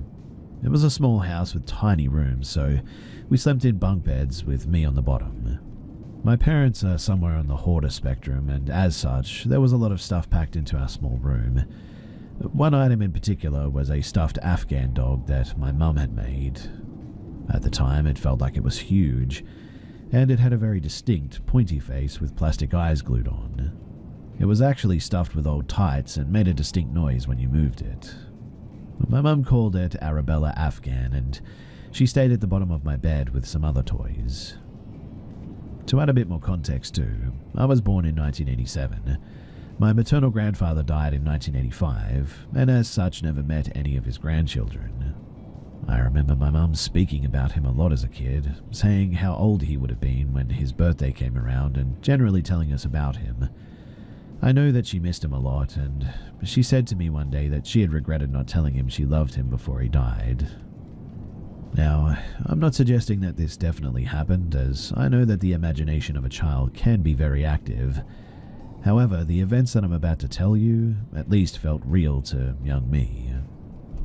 So with all that said, here's what happened. Arabella, she would come to life in the night.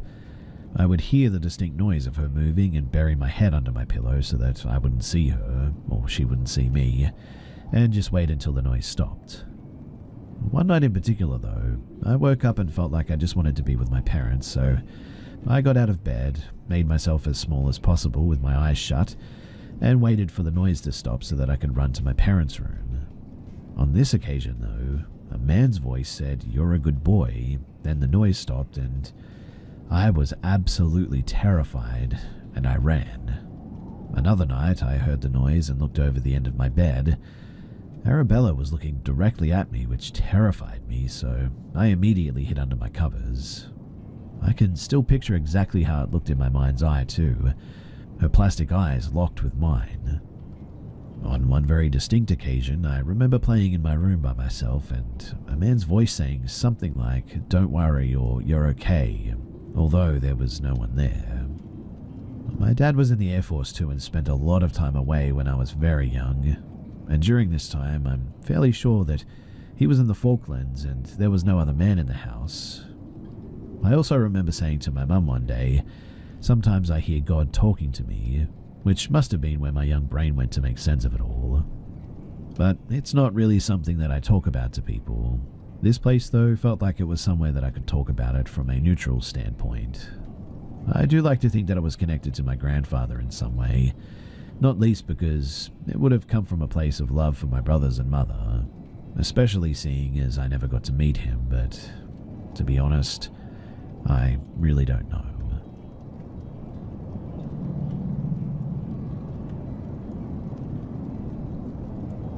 So I used to be a paranormal investigator as a hobby, and thought that I'd share my most memorable encounter with all of you guys. Now, there was a house in Corinth, New York that I investigated several times, partially because we got more interesting stuff there than anywhere else, but mostly because the woman living there was scared of her daughter. She thought that she might be possessed due to her change in behavior, sudden mood swings, depression, all of that. This family's home had been in their name for generations, and they knew of 2 people who had died in the home. They also believed that, well, many years ago, somebody had performed some type of witchcraft in the attic. Anyway, let me get to the specific encounter. So my team and I were in the kitchen with her doing an EVP session. But we didn't feel much of a presence, and we're getting ready to wrap up the session when suddenly the temperature under the table that we were sitting at felt like it dropped 20 degrees at least. I had a one-touch thermometer with me, so I quickly scanned the air above and below the table, and sure enough, there was a stark difference in the temperature. This woman's mother was one of the people who had passed in the home. In fact, she had died right in the kitchen that we were sitting in, so I looked at the woman and told her that I had a feeling that her mother might be with us, and asked if she had anything she wanted to ask her or anything she wanted to say to her. She started talking. I don't recall much of what she said, but the things I don't remember are sort of irrelevant to this anyway, because what I do remember was when she suddenly paused, looked up and said very softly, "Do you remember that squirrel we used to feed every day? Do you remember what we called him?" Long story short, I reviewed the audio about a week later, after she asked that question. I could see that there was an audio fluctuation, so I queued it up and listened with headphones on full blast to see if I could hear what was said, and it sounded like Nuthead. It took me a few times listening to it to decide that that was definitely what I was hearing. And well, I went back to the house a few days later to go over the evidence that we captured with her. There was other stuff, but not as compelling, but when we got to this audio clip, I took out a piece of paper and wrote Nuthead on it, and hid it so nobody could see. I played the clip for her and asked her to tell me what she heard. After playing the clip, this woman just literally broke down in tears. Instead of waiting for a response with regards to what she had heard, I put the piece of paper down in front of her for her to read, and she started bawling even harder. Because Nuthead was apparently the name that her mother had coined for this squirrel.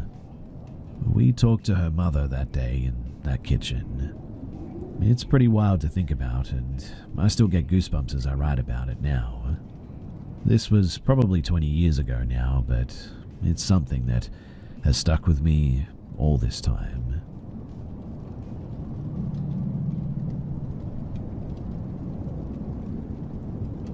I want to preface by saying that I'm definitely a skeptic.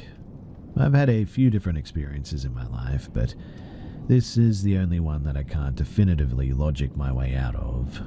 And it's a bit of a long story too, so please bear with me. Now, before I joined the military, I lived in South Florida, about 40 miles south of Tampa. It was around my sophomore year of high school, and we just moved into a new house, and I was a very tired kid. I need to include as well that I was on ADHD and antidepressant medication, as that's the only way that I can explain part of this, but the side effects included drowsiness and, well, go figure, nightmares. It started with almost nothing, to be honest. My dog would walk into my room and I'd say hi, and she'd almost immediately sprint out. One time she just stared at my closet and sort of shook. She's a rescue, so I just assumed at the time that it was some form of anxiety. If she did stay in my room, though, she hated getting on my bed, and if she did, she'd get off after maybe a minute or two, even if I was petting her. After a couple of months, so maybe around Christmas, things started to change, though. I'd come home almost every single day and crash in my room for an hour or two, and during this time I started to have very vivid, even realistic nightmares. The nightmares would start like I was waking up or still lying in bed, and I'd feel my head was super fuzzy, like I was lightheaded all of a sudden. I'd try to sit up and feel crushing weight on my chest. If I wrestled free, I'd try to get out of bed, but all I could do was sit up, like my legs just wouldn't work. I even remember being able to shimmy my way forward like I was crawling out of bed, and something pulled me back into it rather aggressively. This continued for about a month or two, and that's when things got worse. The nightmares evolved to something much worse. So, you know how in dreams you often recognize a place, but it doesn't really at all look like the place? This isn't one of those times. In fact, every detail of my room was exactly how it was normally, only I wasn't dreaming from my perspective, I was sort of looking in. It was a out-of-body experience, I guess you could say, and I would be standing in the middle of my room seeing myself sleep. If my room was messy and, let's say, a red shirt was on the ground before I went to sleep, it was in that exact spot in the nightmare. Backpack by the door, posters on the wall, the whole 9 yards. Anyway, during these nightmares, I'd watch my comforter compress on my chest and feel my breathing become hindered. I'd watch my head on my pillow as it jolted and could feel something hit my face. This particular instance would go on until I graduated high school. Almost every time, my mum would ask why I was such a rough sleeper, because I'd always have red marks on my neck or scratches somewhere. One time it was so distinct on my neck, I could count the fingers or the marks from them. Ever since I joined the military, and I've been on my ship or my apartment, I've never had any experiences like that, even when I visit my home. I will say this though, I've noticed that my dog, to this day, will not stay in my room for very long at all.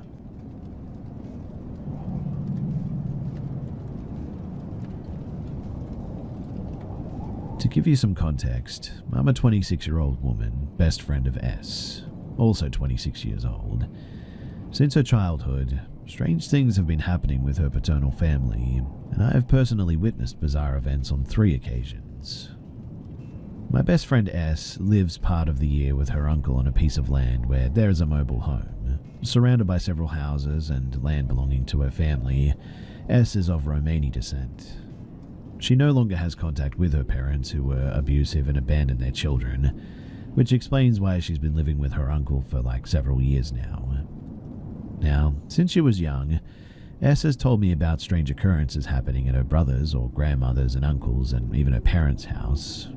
A very tall man sometimes appears at night and regularly watches them. These appearances occur randomly, whether it's raining, windy, snowing in summer or winter. This man, whose face is always unrecognizable, seems to stand in certain spots to spy on them late at night. At first glance, this could be dismissed as a case of stalking, I admit, but what is truly unsettling is that this man has been around for not just 1 or 2 years, but since the childhood of S's aunts and uncles. This man has been tracking them for generations, it seems. The strangest thing of all, though, is that every time someone tries to confront him, it's impossible to get close. The man seems to move away very quickly without running, and sometimes he completely disappears when he's actively searched for. For instance, S's cousin once tried to catch him, but whenever he went out with friends or uncles, this man had completely vanished. What makes this situation even more disturbing, though, is that whenever he appears, there is an intense feeling of discomfort that affects everyone, even those far from the area where he is seen. Now, the first time S saw him, she was 6 years old, and had gotten up to drink a glass of water. She saw a man standing very close to the patio door. To give you an idea of how tall he is, she could only see his shoulders, not his head. She called her mother, who also saw him and was frozen in fear. The family dog at the time began whining. After several minutes, this man backed away and hid or, disappeared. The second time, she was at her grandmother's house when she spotted a very tall, motionless man looking in the direction of one of her uncle's plots. Her cousin, who started having a panic attack, also noticed him too. Her uncles and father tried to approach him, but he quickly moved away without actually running. They still couldn't see his face when they got close too. And the third time was when I was with her at her uncle's place. She heard her dogs whining, and her uncle, who is usually a heavy sleeper, suddenly woke up, grabbed a baseball bat, and went outside trembling to confront this guy. But as soon as he stepped outside, the man seemed to evaporate into the vegetation. The land is a fairly wooded area. Now, here are some questions that I've received, and I'll try to give some answers to them. Why do they think it's the same man? Well, because of his height and the way that he flees. But what doesn't make sense is that it's been happening since the childhood of S's aunts and uncles, so this man should be very old by now. And that's really unsettling to think about, but he's never tried to approach anyone or talk or leave a message or anything. It's just really bizarre. What about the police? Well, they only called the police twice. Being from a Romani background, even though they are settled, they aren't always taken seriously by law enforcement. An investigation was opened at one stage, but it didn't lead to anything. Has no one ever managed to catch him? As mentioned earlier, never. And it's weird too that, despite attempts to chase or confront him and his disappearances, this man still seems to linger around. Why consider something supernatural? Well, S and some members of her family are almost convinced of it. First because of his apparent age, and then because they have never been able to catch him. And despite the investigation, there were no footprints, no DNA, no signs of forced entry, nothing tangible, I guess you could say. What about photos or videos? At night, on land surrounded by forest and without streetlights or city lights, they tried, but you could barely see anything. Even the installation of surveillance cameras was a failure, which reinforced the theory that this man might not be human, well, according to them anyway. Personally, I am a believer and have seen strange things before, but what happens at my best friend's place from time to time is really frightening. Especially the reactions of the dogs, who seem to panic as soon as this man is around. This leads me to think that it might be a spirit or maybe a jinn haunting the area. S's favorite uncle thinks that it might not be the same man, but if it is, he's one heck of a degenerate or a pervert, is what he says, because to stalk a family for 40 years requires serious determination. So my question for all of you guys is, do you have any idea as to what this is, what his intentions might be, anything? Because that too remains a real mystery.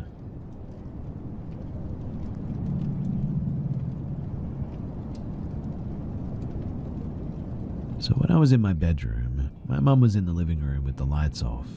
This happened at around 8:30 p.m. and it's now past 10. My mum heard me come down the hallway and into the kitchen. She asked if I was okay, and she apparently heard a bit of a mumble back in my voice. She said that she didn't know what it said, but after that, the kitchen lit up as if I was using my phone flashlight to find something, and then it was gone. After that, she texted me to ask if I had been out of the living room, so I got up and left my room to talk to her and tell her that I hadn't. I had actually been in my room working on a project for at least the last few hours. So now, we're both freaking out. She kept asking if I was messing with her, and I swore that I wasn't. But we have been experiencing a few things here and there, actually, like strange noises, things moving around. My dad has also had a few of his own experiences. I think one was also about me, so whatever it is, it seems to keep impersonating me. I'm not sure if it's entirely related, but for the past year or so I've been feeling this very off energy around me as well. I've never been able to see ghosts, but I've been able to feel them, I think. Their energies and such, but this one is just off. The only way that I could describe it is wrong, and it's very inconsistent for when it shows up. Sometimes it's gone for a week and it comes back, or it's every other day sometimes, multiple nights in a row, etc. I also really only ever feel it in my room, sometimes elsewhere in the house, and it's always or usually at night anyway. I'm also not sure if they are related, and if they are, I'm not sure how to get rid of this thing, so if you have any advice, I would love it. I'm not a Christian or not religious or anything, so I wouldn't feel comfortable getting the house blessed or anything, which is part of the reason why I'm here. What does anyone do about the paranormal if they aren't religious?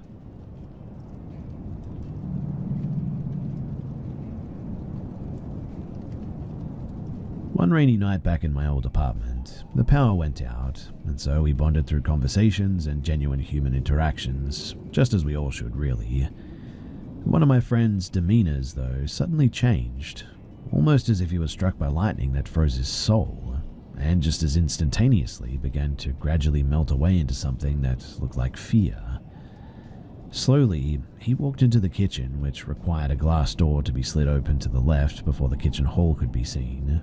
It was a studio apartment. He stared at the direction of the cupboards near the sink for nearly a minute, and due to curiosity and a mix of irritation and anxiety, me and my other friend peeked in to see what he was looking at. We remained silent. I don't remember who went first, but we all eventually ended up chilling back in the room and carried on with our conversations. When we ran out of things to say, I finally said, "You all saw it too, didn't you?" No one spoke, and honestly, that was all the answer I needed. It was a shadowy figure of a man, presumably with a walking stick and a high hat. He was leaned against the countertop, and he appeared to be grinning, I would say.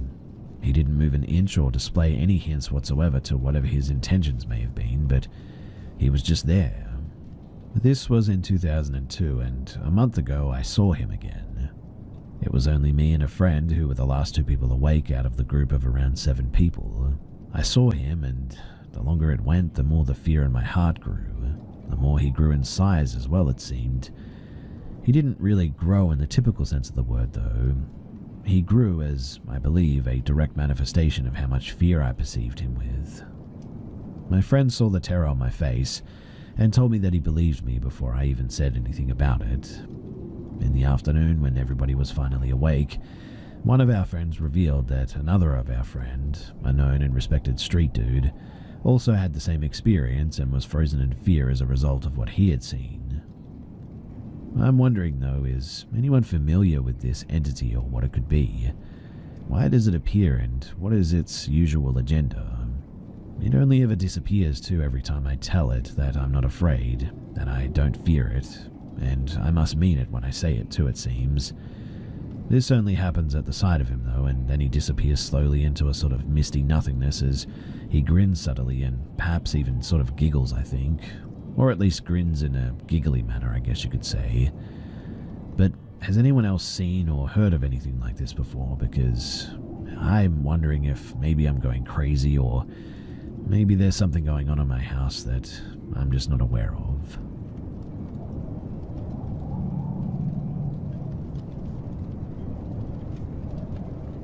This experience is one that I've never shared with anyone besides my brother. When I was about 13 years old, I was living in rural BC. One night I was in the hot tub on the deck outside just watching the woods, taking in the silence. It was wintertime and we had just recently had a snowfall that left around knee-high deep of snow. It was around 2 to 3 in the morning, and out of nowhere, this large wolf, bigger than one that I'd ever seen by far, came out of the woods. I remember its coat being a shimmering silver and its bright piercing green eyes. As this wolf was walking along the fence of our paddocks, it sort of locked eyes with mine, and we just kind of stared at each other as he walked past me, both alone in the middle of the night, in the middle of nowhere. But what happened next, till this day, always makes my spine shiver. As the wolf walked past, he walked towards our barn with our horses in it. It became darker as it entered the barn, but the other side of the barn still had a bright light illuminating the outside that I could clearly see. And this wolf, as it entered, halfway through it went from the shape of a wolf to a very large, broad-shouldered person. The horses didn't make a single sound, and this person, that now stood roughly 7 feet tall, rounded the corner towards the open field, but didn't emerge from the other side, and after that I never saw it again. My brother had his own encounter with this same wolf, I think. He told me that he woke up randomly one night from the feeling of being watched. He then looked out of his window to see a very large wolf walking away from his window, so I'm guessing that it was watching him sleep or something. This place that we lived at was old native ground. Our barn was an old schoolhouse where the Catholic priest would put the native children and teach them lessons on Christ and all that. It even had the old desk and chairs inside still. My brother and I saw children's faces in the panes of glass from that barn, and lights turning on randomly too. We had closet doors slam repeatedly for minutes at a time, footsteps and feelings of being watched. In my room I saw glowing red eyes on the ceiling one time, and hid under my covers until morning. Anyway, the main reason why I'm sharing this and what I'm really seeking answers for is, what did I encounter outside in the middle of the night that night? After I looked around myself, the closest thing that I could find was skinwalkers or wendigos, but from what I've read of these creatures, they have deformed features or things that make them uncanny or straight up horrific. What I saw? Nothing struck me as abnormal about this wolf besides its massive size, until it literally changed its entire form in front of me. I know that this is getting a bit long, but I'm not a great storyteller, and there's just so much that I experienced at this property that this is really just scratching the surface to everything else. The wolf incident is just something that I've never really been able to grasp and always wanted some kind of an answer for because it feels and sounds just so unbelievable. I know that. I also understand that the term skinwalker is Navajo lore and doesn't really correlate with the BC tribes, but this is just a representation of what I saw with, well, the closest accuracy that I can give you all.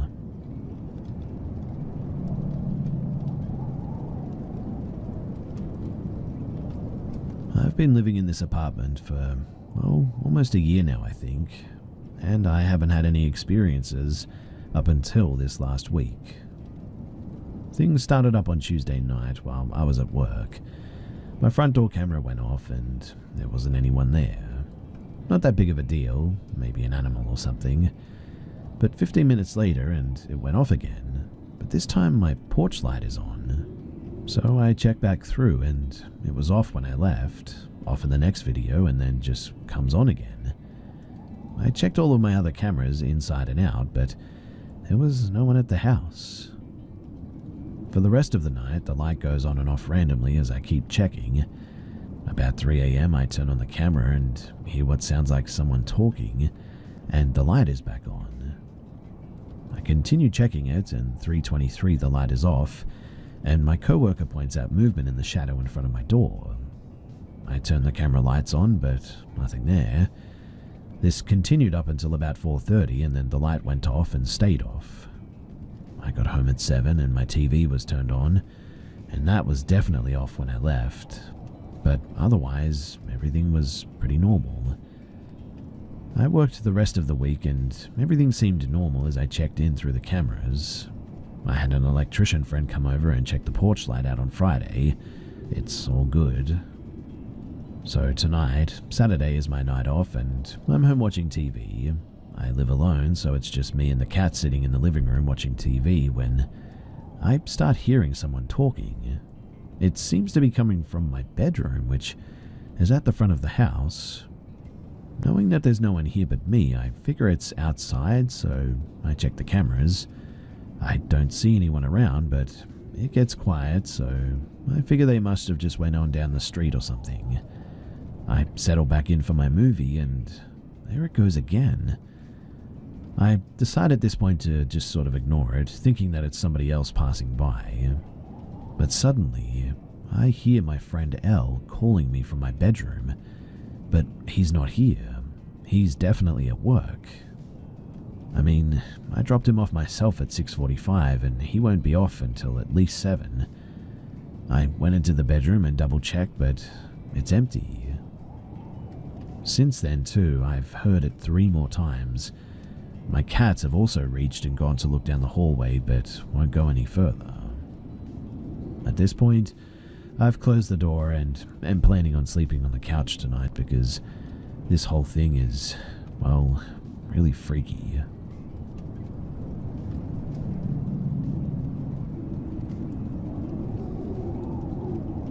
I, a 22-year-old female, had a very horrible experience about 2 or 3 years ago.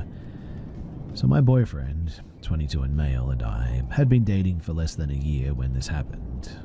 My partner is of a Latino descent and I'm white. My boyfriend's family are believers of the bracelets of the evil eye. They taught me that the evil eye in their culture is used for protection, like if someone gives you a bad look or if they look at you with bad intent or envy.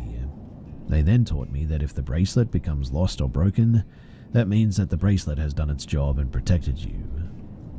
Now, my partner and I were hanging out one day at his home when he came across an old evil eye bracelet that used to belong to him. He had lost the bracelet some time before, and he asked me if I wanted it, and he said that it would protect me.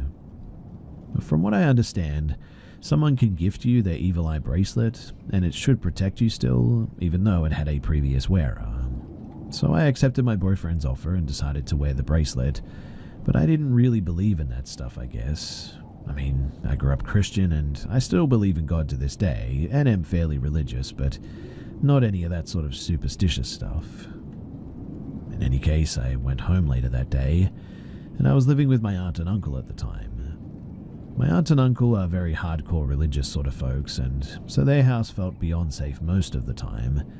I never got any bad energy or negative feelings there, nor did I ever experience anything bad or paranormal too.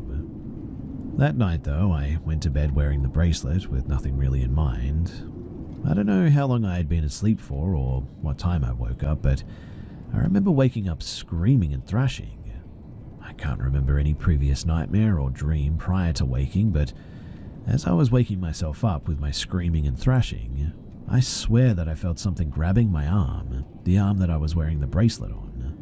I remember that I was grabbing my own arm as well as my other hand, almost as if I was trying to reinforce my other arm that was being grabbed and pulled. I think that I had managed to shake off whatever was grabbing me at the time because as I was really waking up, I suddenly felt something at the end of the bed, and with a hard tug, it tried to rip my blanket off of me.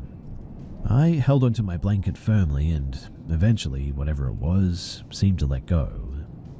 I laid there in the pitch black darkness with my eyes wide open, just sort of staring at the ceiling until I felt like it was safe enough to grab my remote control that turned my LED light strips on and off. I turned on the lights and I saw nothing at all. I stayed awake for maybe 10 minutes just looking around and being on my phone, but eventually I was too tired and I fell asleep again. I really don't know how I was able to be honest, but I did, with the lights on, of course. I had never ever experienced anything like this, and there's no way that I could have been asleep or dreaming still because I distinctly remember waking up screaming and sort of thrashing and absolutely feeling something. Now, I don't know if something had been attached to that bracelet or if it was just a crazy coincidence or not, but whatever the case, it was terrifying, and I didn't feel comfortable going home the next day to sleep in my own bed again. The bracelet remained in my home, but I had taken it off for a shower and I didn't put it back on after that. And I never experienced anything again like that, even though the bracelet remained in my home and in my jewelry dish. So, if any of you practice witchcraft or are into the paranormal and culturally practice the evil eye stuff, I would really like to hear your thoughts or speculations as to what you think could have happened.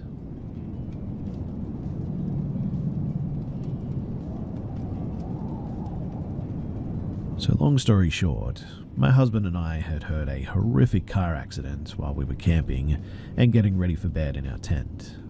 It was a super windy, dangerous road that led up to the camping areas, so we were immediately concerned about someone being in grave danger, and potentially with children at that. Without a single word to each other, we hopped up and ran to the direction that we heard the wreck take place. We got there at the same time just about as the police did, and ended up giving our info if needed and heading back to our campsite. Now, I was pretty pregnant at the time, so I really had to pee after all the running and the adrenaline. We decided to stop at the only restroom open at the time, which was a bit past our campsite, and incredibly dark without other campers around creating light.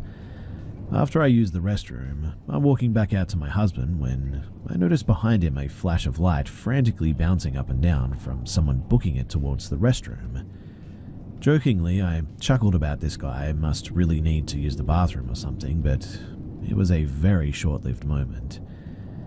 This man stopped dead in front of us and basically whispered, "Wow, you guys are fast," and then smiled in the most unnerving way.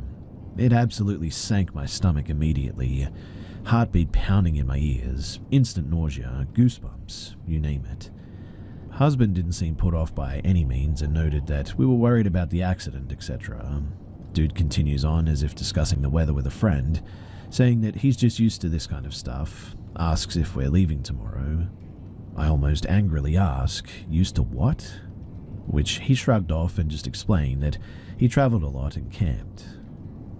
At that point, I had already started taking steps backwards, to the point there where my husband finally starts noticing something's off with at least me. In the moment, I decided to lie and say that we needed to get back to our tent because the cops were coming to take our statements, which was completely false, but I, for whatever reason, just fabricated that, like verbal vomit, without even thinking. Even though my husband chimed in and agreed, saying that we needed to get back, this man does not stop.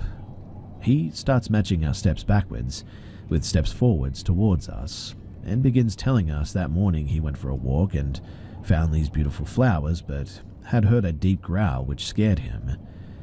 He ended this very concerning story with saying that he realized that you never know what day is going to be your last. It was at that point that I realized the entire time he had been fiddling with his hands in his hoodie pocket because he had a knife. I screamed run, and without hesitation my husband grabbed my hand and we started running for our lives. In those first few moments of taking off, he asked me what was going on, and I screamed flowers don't growl and started sobbing. This man had never taken the flashlight off of us, mind you, had it on one of his hands by his hoodie pocket the whole encounter, so we knew that he was chasing us when the flashing became erratic again, shining up and down over us. I'll never forget watching our shadows go from big to small from the movement of his hand while running hard. I looked back to see him behind us with the same smile that he had in the beginning, and it absolutely terrified me. We had to cut through some woods because he was gaining on us so fast, and in the heat of the moment decided to just continue through the woods back to the police instead of staying on the road that we would come up to after cutting through.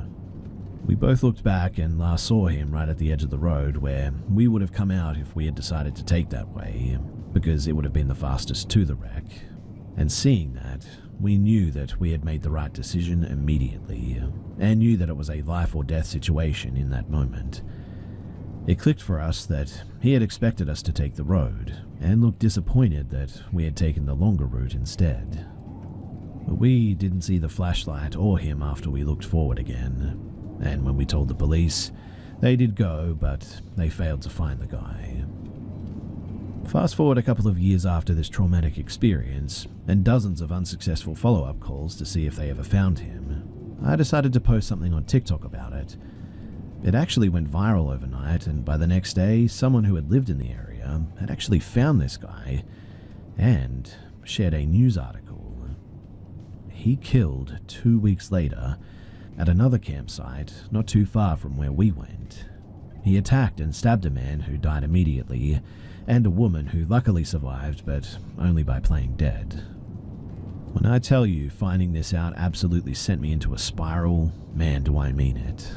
I cannot even remotely begin to describe the mixed emotions of getting closure from him having been found, to the heartbreak and survivor's guilt of knowing that he went on to successfully kill because he wasn't caught after our experience. This changed my life. I'll never be able to enjoy camping again, and we used to love it. Look, please, for the love of all that is good, always go camping or hiking protected. It turns out that camping and hiking and murders are scarily common and seem to be a free-for-all to all serial killers.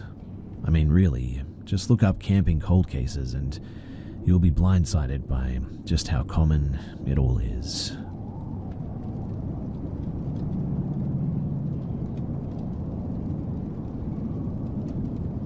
From age 13 until almost 15, I actually had a paper route. I delivered papers to people's doors 6 days a week. All of my customers, aside from occasional grumps and chatterboxes, were absolutely wonderful. Most of them were older, and so many of them were so happy to see me every day, just to have someone to talk to. Many of them would leave me granola bars, water bottles, and even tips at times. Winter holidays were a great time too, because everyone who could left huge tips for me. It was a genuinely pretty good first official job. Eventually, some of the snowbirds moved back and became my customers. One couple, Louise and Gerald, would always stick out in my mind. They started off normal, pretty friendly people, but I noticed one Sunday, the only day that I had to get up early to deliver papers, that Gerald was outside. He chatted me up, which was nothing unusual, and because it was so early and because I'd usually go right to bed after I was done, I was wearing a Britney Spears shirt and a pair of polar bear pajama pants. He complimented and said that I dressed cutely. I was confused though because, well, it was pajamas that I just threw on randomly. I guess I was confused by the compliment, but I just went on about my day and didn't think much of it. Something else to note too is that his wife Louise was always smiling. I couldn't pinpoint why, but it always unnerved me. In retrospect, it gives me the meek and mild and sort of subservient trad wife vibe. Anyway, I had noticed that in their garden there were 3 different dog headstones that all said Fido on it. I was kind of confused as to why they all had the same name, but I figured maybe multiple people had bought them and they wanted to be polite, so they put them out anyways. Now one day, Louise was out and she had a dog with her. She introduced the dog to me, as they had just adopted her, and guess what? They named her Fido. All of the dogs that they had had were named Fido apparently, and they were all Shelties, just like that one. I thought that this was a bit weird, and I told my mum about it, and she told me not to be so judgmental, as it was probably one way that they dealt with grief. Here's the thing though, they kept trying to get me to come inside. They'd invite me in for tea, which is not really something people do where I'm from. Coffee and donuts is a little more commonplace, but even that isn't something that people do on a regular basis or anything. Or they'd invite me in to talk to them. I'd always decline politely because I had more papers to deliver anyway and I wanted to go home. Gerald kept complimenting my outfits, even when they were just pajamas. And one morning he did this while getting closer to me and eventually touched my shoulder, and I was eventually like, I gotta go, and I left.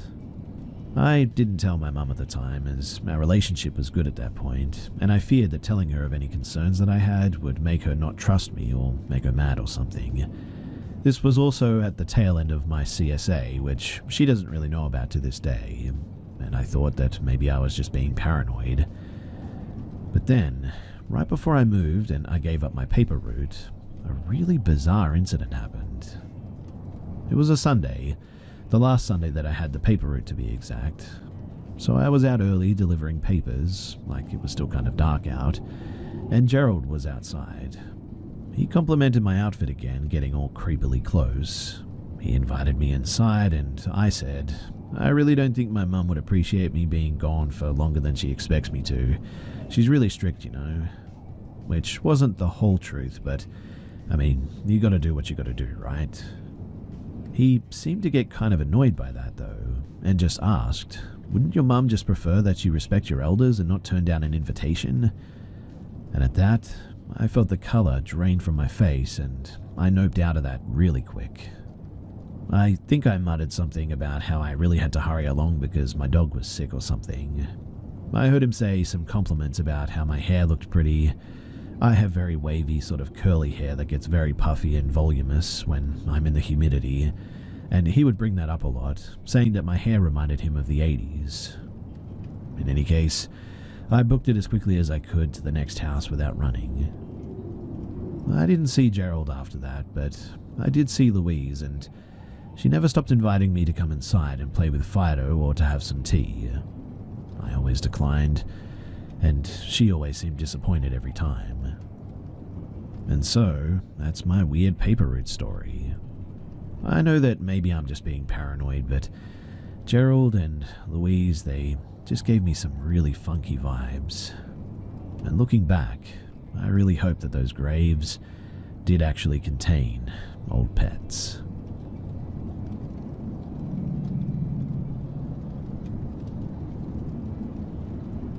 I recently went on a date with a guy from my school who I met on a dating app. He seemed super sweet and charming over text, so I agreed to go on a date with him, especially after 2 friends told me that they knew him from a class where he was genuinely a funny guy.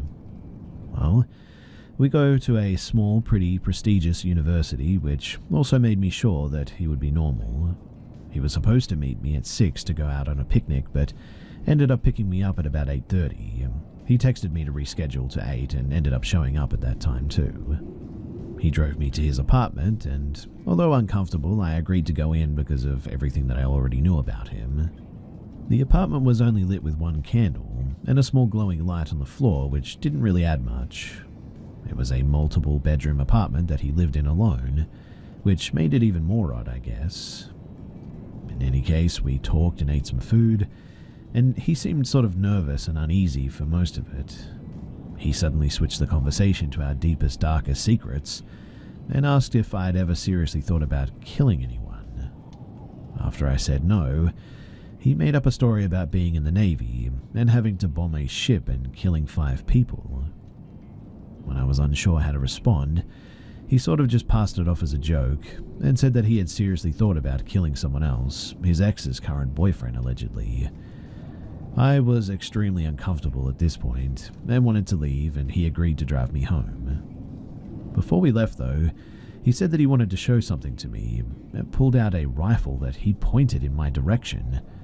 When I got startled, he remained eerily calm and said that he got it for hunting but couldn't think of even killing an animal. We left and I got back to my friend's place safely. Now, everyone I've told this has been flabbergasted about how the date went, and I just cannot shake the feeling that something was off about him, and it's creeping me out. To clarify too, I mean like something more sinister about him. So, if you have any thoughts, then it would be much appreciated.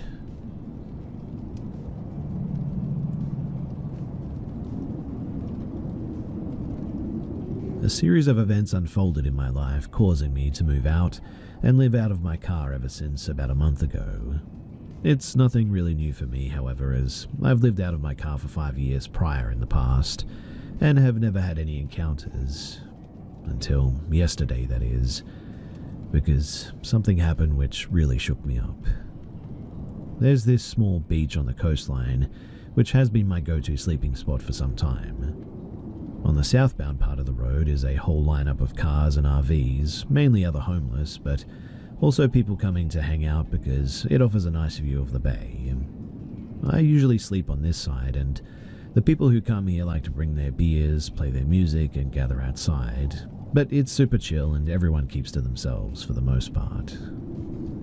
Well, lately I've been having trouble sleeping, and I tend to knock out at around 2 a.m.-ish, not waking up till noon.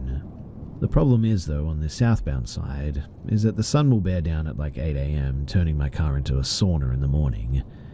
But about 100 yards down, on the northbound side, there's this tiny hiking trail area in the vast lot just off the road, and there's a few trees there which offer me a bit of shade until the afternoon. There's also a park right across the street from here. It's a much more secluded area, but I've been sleeping there since the last week or so, no issues at all. In fact, typically, only a couple of other cars really park around this area. So, yesterday, I pulled up to my spot at around 12:30 in the morning and found this large 4x4 pickup truck parked there. There's another car parked across the road and a third one on the other end of the lot as well. I think to myself, no biggie, there's a second tree just in front of the pickup which works for me, so I'll pull up there. It's only a 20-foot distance between us, and I am in their direct line of vision. I realize now in hindsight that it was probably a stupid move, but oh well. There's 2 people in the front seat playing their ranchera music, and there's also a dog left outside on a leash, possibly others in the back seat, but I couldn't confirm due to the windows being tinted. I never make eye contact and keep my head down the entire time. I first go to take a leak in the forest, come back to grab my pillows and blanket from the trunk, and hop into the back seat. I'd assume that they would have thrown off any paranoia that they would have had, as they see that I'm just coming to sleep in for the night. Within 5 minutes, though, they take off and drive up the road for a short distance before suddenly making a U-turn and returning back into the lot. They do some weird random driving in front of me, then pull back slowly and very close to my side. I roll down my window. The passenger has his window all the way down. He's asking me something in Spanish and his English is basically nil. He's clearly drunk, coked up, bloodshot eyes, pupils dilated, and talking in a slight slur. He's also visibly angry, expressing intimidation via body language. I respond to him in English, so he asks if I'm Policia, and I'm like, "No man, I'm just sleeping here." I show him the pillow and the blanket, but he keeps pressing me. No, police come here." I reply, "No man, police no come here. Never, don't worry about it." I tuck my hand under my head as per the universal sign language of sleeping, again reiterating that I'm here to sleep. But he's getting frustrated and asks where I'm coming from. I'm trying my best to de-escalate the situation and talk calmly and nicely and even apologize if I happen to bother them. I directly asked him, "Do you think that I'm police?" And he responds in the negative, shaking his head. I point up to the tree and explain, "Shade for the morning, my car," just so that he knows why I decided to park in this spot. But he's pretending not to understand me and says, "Policia come here." Again, I tell him, "No man, police don't come here. I sleep here every night, it's okay." But the dude is angry now and starts halfway flashing something in his hand from behind the car door. It was a very subtle gesture, and I could not say for sure if it was a gun, but he was definitely suggesting something. He then says, "After today, no more sleeping here," repeating this 2 times, then goes, okay, while pumping his chest and piercing his gaze in a menacing fashion. The driver floors the gas pedal, taking off in a frenzy. As they're taking off, the passenger dude hangs out the window looking back and mugging the living heck out of me before they get back on the road, hitting the accelerator at high speeds. I sat there for a good 10 minutes just so that I don't run into them a second time, then went to sleep near a Walmart instead. I didn't get their license plate, but since they likely also have my plate and know what I look like, it'd probably turn sour for me if I reported them anyway. I spent the whole day dwelling on what had happened yesterday and have little clue as to what made them trip out like this. My only plausible theory is that they didn't like me parking proximally to them and they took it as a disrespect. In any case, it's a bit of a bummer because, well, there goes my perfect parking spot.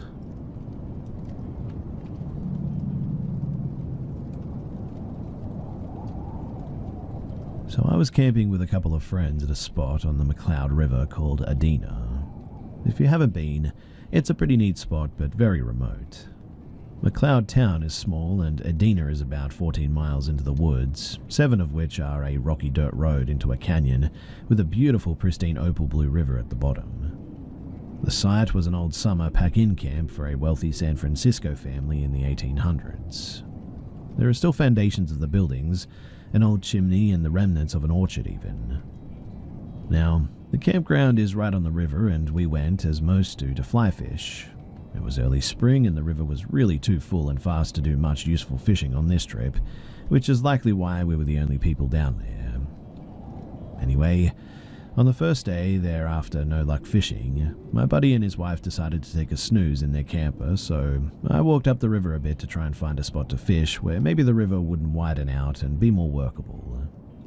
I walked through the old ruins and through the orchard before finding a trail to head upriver. I fished unsuccessfully for about 45 minutes, and it started to rain a little bit, so I packed up and headed back. Right as I was coming off the trail, though, and back into the orchard area, there was an archway of vegetation that I had to duck a bit under to get through to get back into the old orchard. And right as I ducked in, I heard, coming through the dense foliage, a few feet above my head and no more than 10 feet, what sounded like a horse pushing air out through its cheeks.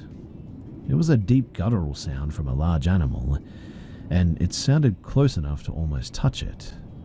I could see nothing though because the vegetation was so dense, but I got real cold real fast and moved out of the thick stuff into the more open orchard. And then I froze. I could hear nothing. I couldn't see anything in the brush. I was kicking myself because I was carrying a sidearm, but it was in my pack, which I was an idiot for doing that. Slowly though, I took off my pack, put it on the ground, and I got my gun. I put on my shoulder harness and packed back on as slow and easy as I possibly could, the whole time intensely focused on the sound, but I didn't hear anything. This orchard is about the size of a football field, and the right side of which, where the sound had come from, is dense blackberries. So basically there's this open space, then the dense woods and the berry area where you can't really see much. I started walking back through the orchard towards our campsite. At the opposite end had a similar kind of dense arch-like spot to get out of the orchard and back into the ruin or campground area. I had made considerable ground and was intensely listening for sounds of something following me and had heard nothing. And as I made my way, I was starting to feel like I was in the clear. And right as I let a little bit of a sigh of relief out while going through the exit arch, there was that same sound from a similar height, and just as close as before. At that, I instantly broke into a full sprint the rest of the way back to the campsite, and informed my friends quickly. It was honestly a really wild experience, and as I was running, I felt like my life depended on it. Anyway, that night we all decided to stay down there in any case, and yeah, as we were cooking and eating, a deer showed up. The strange part was that as it got darker, the deer kept getting closer. By the time that we were ready for bed, it was literally under the picnic table in the campsite. We had a pretty uneventful night for the most part, but when we got up in the morning, the deer had slept under the pop-up camper right at the door. The next day, we went back to the orchard with our firearms ready. I was determined to figure out how the animal had moved without me hearing it through the dense berries. I searched and searched, and in the end, I just could not come up with a rational explanation. I mean, there were no paths, no trails. But lastly, and most disconcerting, in the middle of the orchard there was a small pine tree, maybe about 12 feet tall. But the weird part was that something had broken the top off of it, about 7 feet up, and laid it across the vague footpath that I had just used to get through the orchard the day before. And I can assure you that it was not there then. I've racked my head trying to make sense of this encounter for some time now. I mean, a bear obviously comes to mind, but what I get stuck in is the height of where the sound came from. Black bears getting to like 9 feet tall is not really a thing. And an animal that size, having to move pretty quickly to cut me off, does not seem possible over that distance through that thick of the brush without a trail. I'm a touch over 6 feet as well, and this noise was a few feet above my head. The terrain just would not have accounted for that, plus a bear standing up. Impossible. The other thing too is that I just don't understand how it could have cut me off at the other exit and made no sound getting there through the dense berries and the trees like that. I was absolutely terrified, and I don't think I've ever been listening more intensely in my life, but there was just no sound. I mean, I guess it could have been 2 huge bears, one at each spot, but I've never heard a bear make those sounds before. The deer issue was also really strange. That animal seemed really spooked and felt safe by us, and I've never seen that before. Anyway, it's a cool spot, and if I was Bigfoot, that's where I would be, considering the orchard food source and limited humans for the majority of the year. I'm not saying it was that by any means. Really, I have no idea what it was, but I'm sort of convinced now that there was something weird going on there, for sure.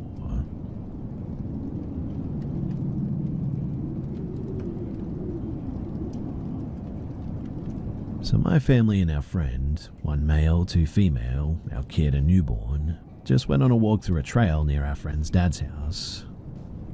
What was supposed to be a nice outing started to get strange though when a group of what felt like 40, but was probably more like 20, walked past us, most of them wearing the color white. We just think of this as a bit strange, but we continue through the path anyways. But then, all of them, instead of leaving, decide to turn around and start catching up and walking behind us. Now, I've walked this trail often enough to know the general area, but we get a bit spooked amid their group's excitement, and We get a bit spooked amid their group's excitement and decide to walk into a path that's not really a trail, but we can hide behind.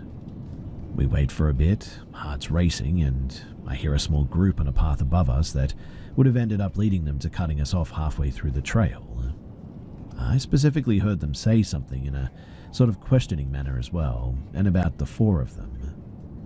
We continue waiting a bit until the group on the main path passes, and then we quickly head back the way that we had come and safely got away. This obviously just happened, and I'm still convincing myself that we were just overthinking it, but we had actual fear, and the whole situation felt very strange, especially because, well, they cut us off the trail, and honestly, the way they were dressed, they looked like, I don't know, maybe a cult.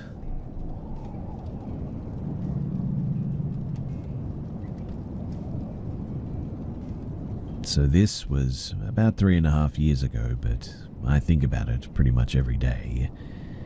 I'll start by saying that I was not being very smart, and I know that. So, I was in Miami with a friend, who is now my boyfriend, and we were vacationing or blowing off some steam. I was 28, he was 25. We are both gay, and I decided to download Grindr and see what was going on. Long story short, I met a guy and went to his place for some fun. We had at it, and I had a good time, and we had some drinks. I was feeling great. It was about 11 p.m. at night, and time to wrap up and head back to the hotel. I saw that it was about a mile walk, literally straight down the road, so I head out. And well, I had taken some Adderall and was feeling a little more reckless than I normally am, and decided maybe I would hook up with somebody else. I know, but I log back on Grindr and instantly connect with a really hot guy. He invites me over, gives me his address, and also says that he could come and pick me up. So I'm just standing there on the edge of this sidewalk, wondering if I'm going to get picked up, or call an Uber to this location, or just go home. And someone pulls up in a truck and says that they're here to pick me up. I'm like, oh wow, you came, that's really nice. I literally remember looking at the picture and at the guy and feeling very confident that they were the same person, so I hopped in the truck. Instantly though, I just had the weirdest feeling rush over me. The truck smelled weird too, first of all. I don't know how to describe it, but it was like the taste of licking iron, maybe. I was instantly turned off and felt really weird about that, though. Anyway, he starts driving. Thankfully, I didn't close out the Grindr app too when he pulled up because it was so abrupt, because I looked down and literally noticed that I'm getting further away from the guy that I was talking to, which means that they were not the same person. But this guy looked exactly like this person. But the weirdest thing was that this guy looked exactly like the person's profile. I remember that I just started texting and talking, being like, I really like your blonde hair. Your grey truck is really cool. Is this a 2014 Chevy Silverado? I just told my friends about you and have to be home by 12 p.m, just FYI. But we can go to my hotel. They'd love to meet you if you'd like. Trying to make it seem like I have people waiting on me, that I disclosed parts of his identity, anything really. This lasted about 2 to 3 minutes until, eventually, he just pulled over and said that he wasn't feeling like hanging out anymore. I got out and he left, and I got in an Uber and went home. To this day though, I really do think that I was picked up by someone who saw an easy target, but thankfully, I was slightly resourceful in the moment, enough to get me out of, well, whatever that was.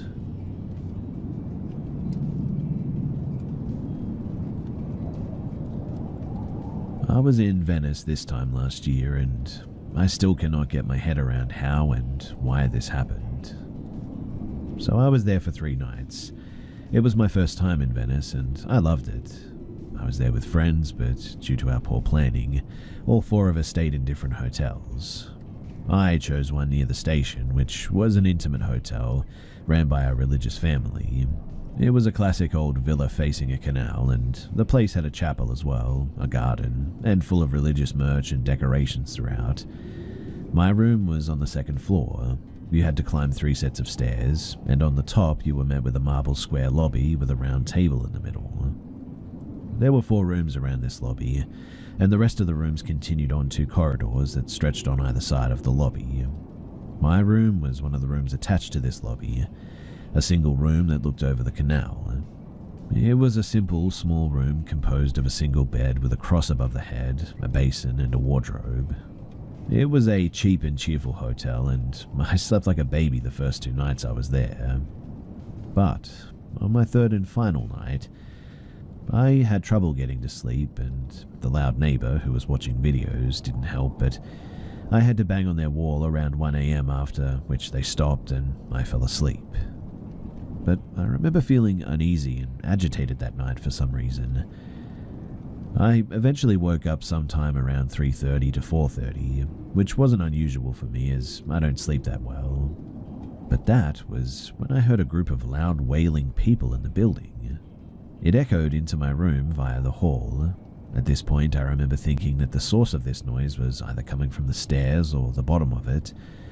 I was initially annoyed, thinking that there were a bunch of drunkards who came in after night out or whatever.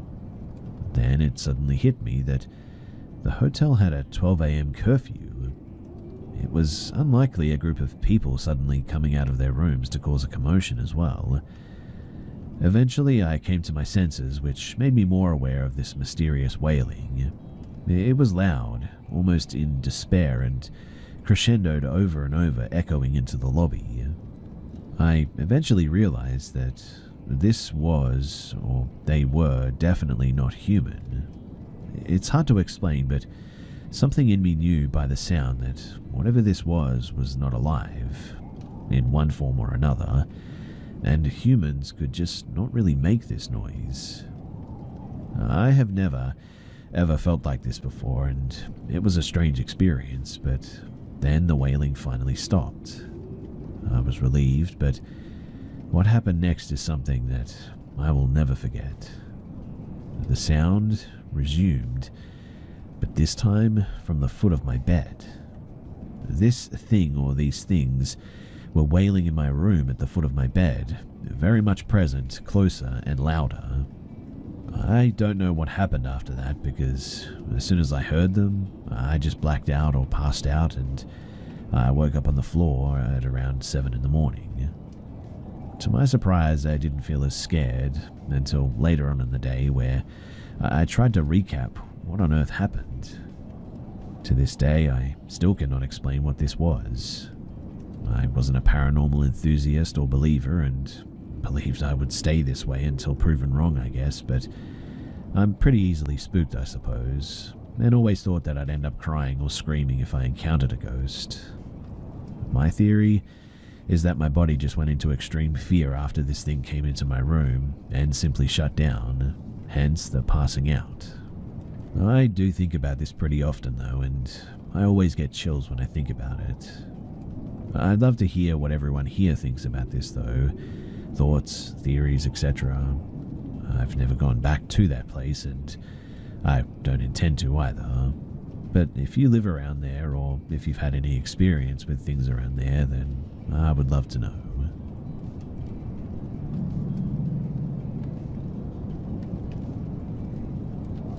This happened to me last year. So I was up late working on an art project in my living room, the windows wide open. I lived in the first floor apartment. Very often too, I felt as if something or someone was watching me, and it knew that I knew, and I got the feeling that I was not supposed to know, if that makes sense. It felt like someone was directly outside of my window though, staring straight at me, unwavering. Anyway, it was probably about 1 or 2 in the morning at this point when I heard what sounded like a very distant cry for help from a woman. This calling was so quiet that it was just barely audible. That's how far away it sounded. But at the same time, I couldn't shake this eerie feeling that it was actually quite close. It was really confusing, and I chalked it up to exhaustion and that it was probably all in my head. But then, just as the screaming stopped, I heard a voice, so clear, so close, so haunting, whispered directly into my ear. I could almost feel their cold breath, and it said, "I know you can hear me." This voice, although only a whisper, echoed throughout the room. It was so articulate as well. I mean, there was no mistaking that it was a message whatsoever, undeniable, and that whatever this thing was, it was right there next to me, and I could hear it. Every now and then I think about this, and it always chills me to the bone, even a year later afterward. This was like nothing I'd ever experienced in my entire life, and even now I can't fully articulate the fear that shook me to my core because of this. The juxtaposition of it all too, like the distant screams were so quiet, but that was the loudest whisper that I'd ever heard, and I can assure you that there was absolutely nobody there.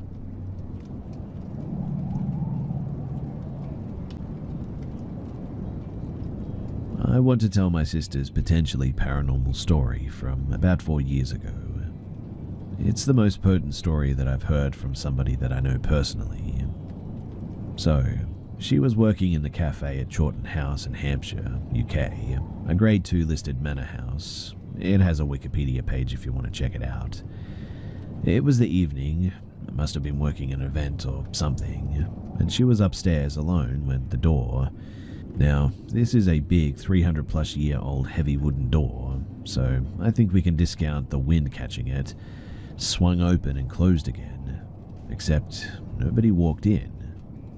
What makes it creepier is that this door is key-coded, so there's really no way of opening it unless the code is typed in. Clearly, this made my sister slightly nervous, as she had heard that the house was haunted before, but she carried on with what she was doing on the till.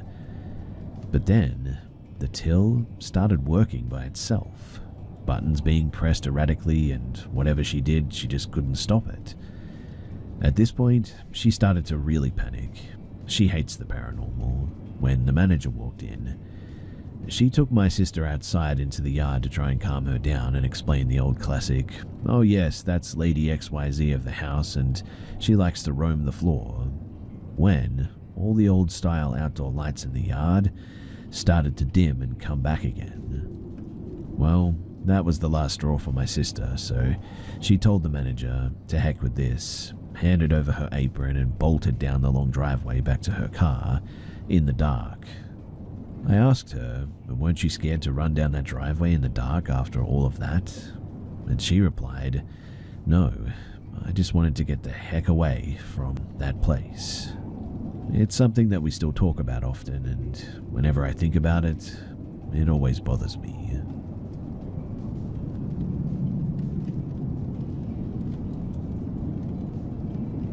So, I'd like to tell you about an experience that I had recently that honestly disturbed me. I don't know if it was real, a nightmare, or something else, but I cannot explain it. So first of all, you need to know that my bedroom and my mother's bedroom are opposite each other. So from my door I can see my mother's bedroom, which is at the end of the corridor. What's more, my window faces my door and therefore my corridor. It was the middle of the night and the moon was shining brightly that night, so it was quite easy to see the bedroom and the corridor without too much difficulty. During the night, I woke up and was facing my window, curled up on top of myself. That was when I saw a face opposite my bed that I could well describe to you. It was a young man, I'd say in his 20s, with a fairly thin face and hollow cheeks. He had red hair, short with curls on top. The most terrifying thing about him, though, was that he was looking towards my bedroom door with a horrified look frozen on his face. I mean, he didn't move an inch, as if it was a painting that I was seeing, but he looked so real. At that moment, I had a feeling of terror that ran through my body. I was still curled up, and I didn't dare move or turn around towards my door, where the young man was looking. My body was telling me not to move, my eyes were glued to the side, and I just couldn't move. My body froze and I felt sick to my stomach, and I had the feeling that if I moved, something serious was going to happen. I stayed like that for a few minutes, and then at one point, it was completely calm. The young man was gone and it was quiet, maybe a little too quiet actually, like the calm you feel when you realize what had just happened. After that though, I couldn't contain myself from turning back towards my corridor, and that's when I caught sight of a silhouette. It was transparent, but it was as if you could see the outline of its silhouette. It's hard to explain, but the only thing that I know is that when I looked at this thing, I didn't feel at all comfortable, and I was even a little bit scared. After all of that, I didn't look far and went back to sleep as if nothing had happened. It wasn't until the next day that I thought about it again, and I spoke to my mother about it, but she couldn't come up with an explanation either. And that's why I'm here. Do you guys have any idea what this could have been?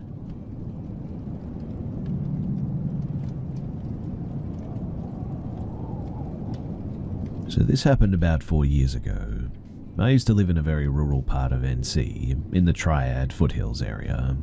I was about 17 at this time, and my house was in the woods, about a football field's length away from the road, which wasn't a major one, just a back road. We did have neighbors, I guess, one on one side, and they were pretty close, separated by maybe 10 yards and some trees, but the other side, there's a few acres between us and the nearest house. Behind our house was acres and acres of fields and woods, and there was also a pond down there as well, which is important for later. Now, we had a dog at the time, and he had a sort of lot that we would put him in at night to sleep in. It was nestled in the very edge of the woods, about 100 feet from our house, and it was about 7 or 9 at night, and it was winter. Probably January to February, but I don't remember exactly. What I do know is that the holidays were over, though. I was taking our dog out to the lot that night as well. I had his metal bowl in one hand and the phone in the other. I got about halfway to his lot and suddenly just felt really weird. I did freak myself out taking him out sometimes, so this wasn't particularly extraordinary or anything. I shined my flashlight on the edge of the woods, near to his lot where it sloped down a little bit and was further into the woods. And when I did this, I saw glowing white eyes looking back at me. They must have been about 3 feet to 3.5 feet off the ground. My mind deduced that it couldn't have been a squirrel or a small animal, so I immediately yelled for our dog, dropped his food bowl, which made an extremely loud racket, metal on concrete, and just ran inside. I came in freaked out, saying that I saw something in the woods and I was not going back out there. My mum said that I was being dramatic and that it was just a deer and she would go out with me. I felt very confident after the racket that I'd made that whatever it was, it would have left by now, and so I went with her to take him back out. We walked out and I shined my light where the eyes were, and the eyes were still there, just as bright, and stared right at us. My mum got freaked out now and we both ran inside again. She came in and told my stepdad that I was right and was freaking out, saying that there was a man sitting down there in the woods. My stepdad then went out there with a real flashlight and a gun, and we followed. He shined it back in the spot where the eyes were. He yelled, "Hey," real loud, and this is when I got the best look at it. The eyes were 100% about 3 feet to 3.5 feet off the ground. Whatever it was, it stared right at us and then walked sideways, not breaking eye contact, very fluidly, and then went off into the woods. Mind you, we never heard a sound. No leaves breaking, no twigs snapping, nothing. Never saw anything like it since then, and every time I took my dog out, I never saw anything like that again, despite checking every time. Now, before anyone asks, I don't know how my dog was acting. At the time, I was just too scared to pay any attention to it. I do know that he sometimes eats possums and skunks that fall into the lot, and would bark at other stuff like deer and foxes. The whole encounter, he was silent though, and seemed to just run inside with us and stayed close with us.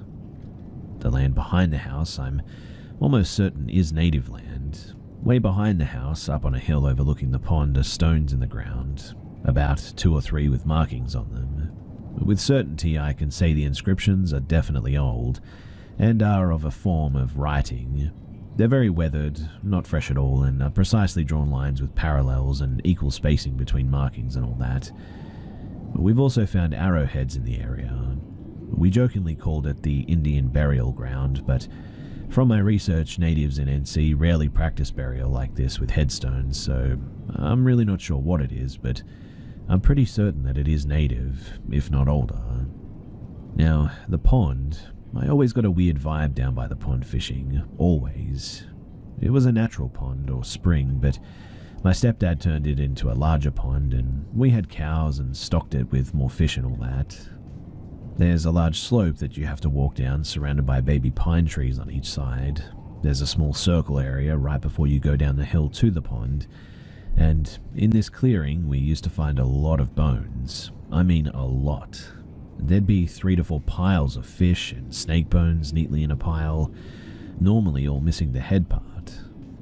This pond is not close to where I had the encounter by any means. It's closer to the other side of the property if anything, but still on our property, so yeah. But back in this area where I get the weird vibes, my stepdad has old fence posts separating his land and the neighbours. It's an overgrown field or pasture on one side, and straight woods on the other. The neighbours did come back here sometimes, but normally just to ride ATVs. Anyway, one day in the summer I went back there with friends, and in the very back line of the property was a crow's head stuck on the fence post. It was really freaky, and because of that we dipped. I've seen this before at my grandpa's house too. That time when I saw it, it was on a fence post around his garden, and he told me that you do that if crows eat your garden and they'll just stay away. However, when I saw it at our house, there has never been a garden anywhere near that fence post or close to that area at all. Anyway, I'm sharing this story mainly because I'm curious as to what you guys think it is. I can assure you that this creature wasn't any small critter like a squirrel or a raccoon or a deer or anything. I've debunked these myself because the eyes were too big and too high to belong to any small critters, and a deer would 100% have run away after all the racket and noise that we had made, and my stepdad yelling too. I mean, we saw deer routinely, and they're all very skittish as they're prey animal, right? The only animals I can think of that it could be would be a black bear, maybe a mountain lion or a bobcat. I lean more towards feline because it moved extremely fluid and smooth. The issue with this though is that mountain lions aren't found in NC, and bobcats are native but would be too small to fit the height of the eyes. A black bear is plausible, I guess, but also very, very rare to find in this area that I live in. You find them mostly in the mountains, if anything. Also, I would think that a black bear would make more noise like grunts and not move so fluidly like that. And like all animals really, they would have made much more noise moving away. It's a small community and everyone knows everyone pretty much, and everyone in that area hunts. There's a lot of game trails out, and usually when someone spots something out of the ordinary, like a bear or a bobcat or a big buck or whatever, it's the talk of the town, but no one's ever mentioned seeing something weird in the area at the time. But like I said, I'm curious as to what you guys have to say about this encounter. I added the info about the native land and the crow head and the pond, just in case these are any signs of cryptids or whatever, and could be useful in identifying it, if it is paranormal, that is. I mean, I admit that it could be completely coincidental and not related, but I just thought that it could be potentially important. So, if you have any questions or feedback, then